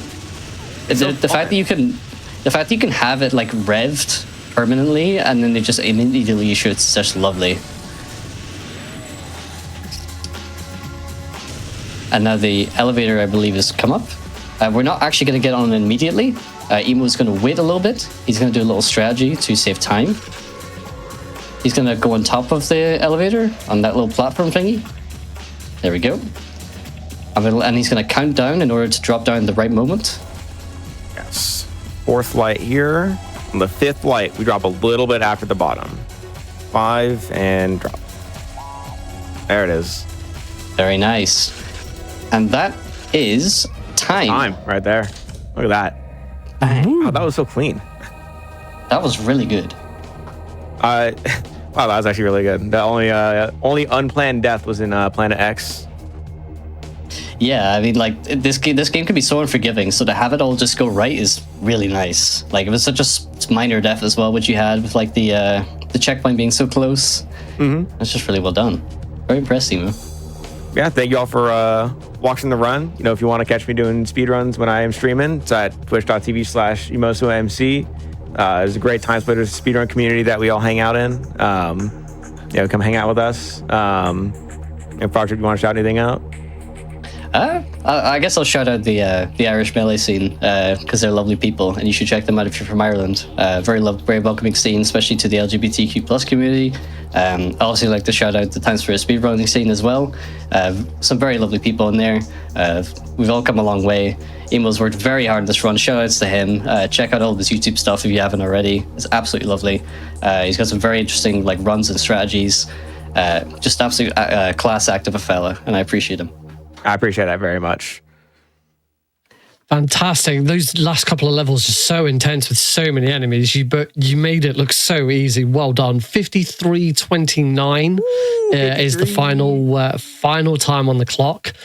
So yeah, audience, please give it up for Emo and Frogchip. Absolutely fantastic showcase of a classic game. There was so much love in the chat for Timesplitters 2, and I'm I speak for a lot of people who really want to see more Timesplitters coming out from somewhere in the future, and I'm sure at some point we might. But that is going to be it for this special time themed episode of Fast Travel. Fast Travel is every 2 weeks, so we are back in 2 weeks' time, where we are hopping back on the plane. We're sticking with Europe, and we are heading to Poland. We've got a couple of Poland-developed games and a few Polish speedrunners. So you can expect some Super Taxi 2006, some Super Hot, some KO the Kangaroo, and Dying Light. Yes, we've got 4 speedruns for that show in 2 weeks' time. So make sure you are following the GDQ Twitch page so that you can come back and see us then. Don't go anywhere, though, because we've got Passion Project coming up next. But I've been NickRPGreen. You've been watching Fast Travel, and I will see you next time.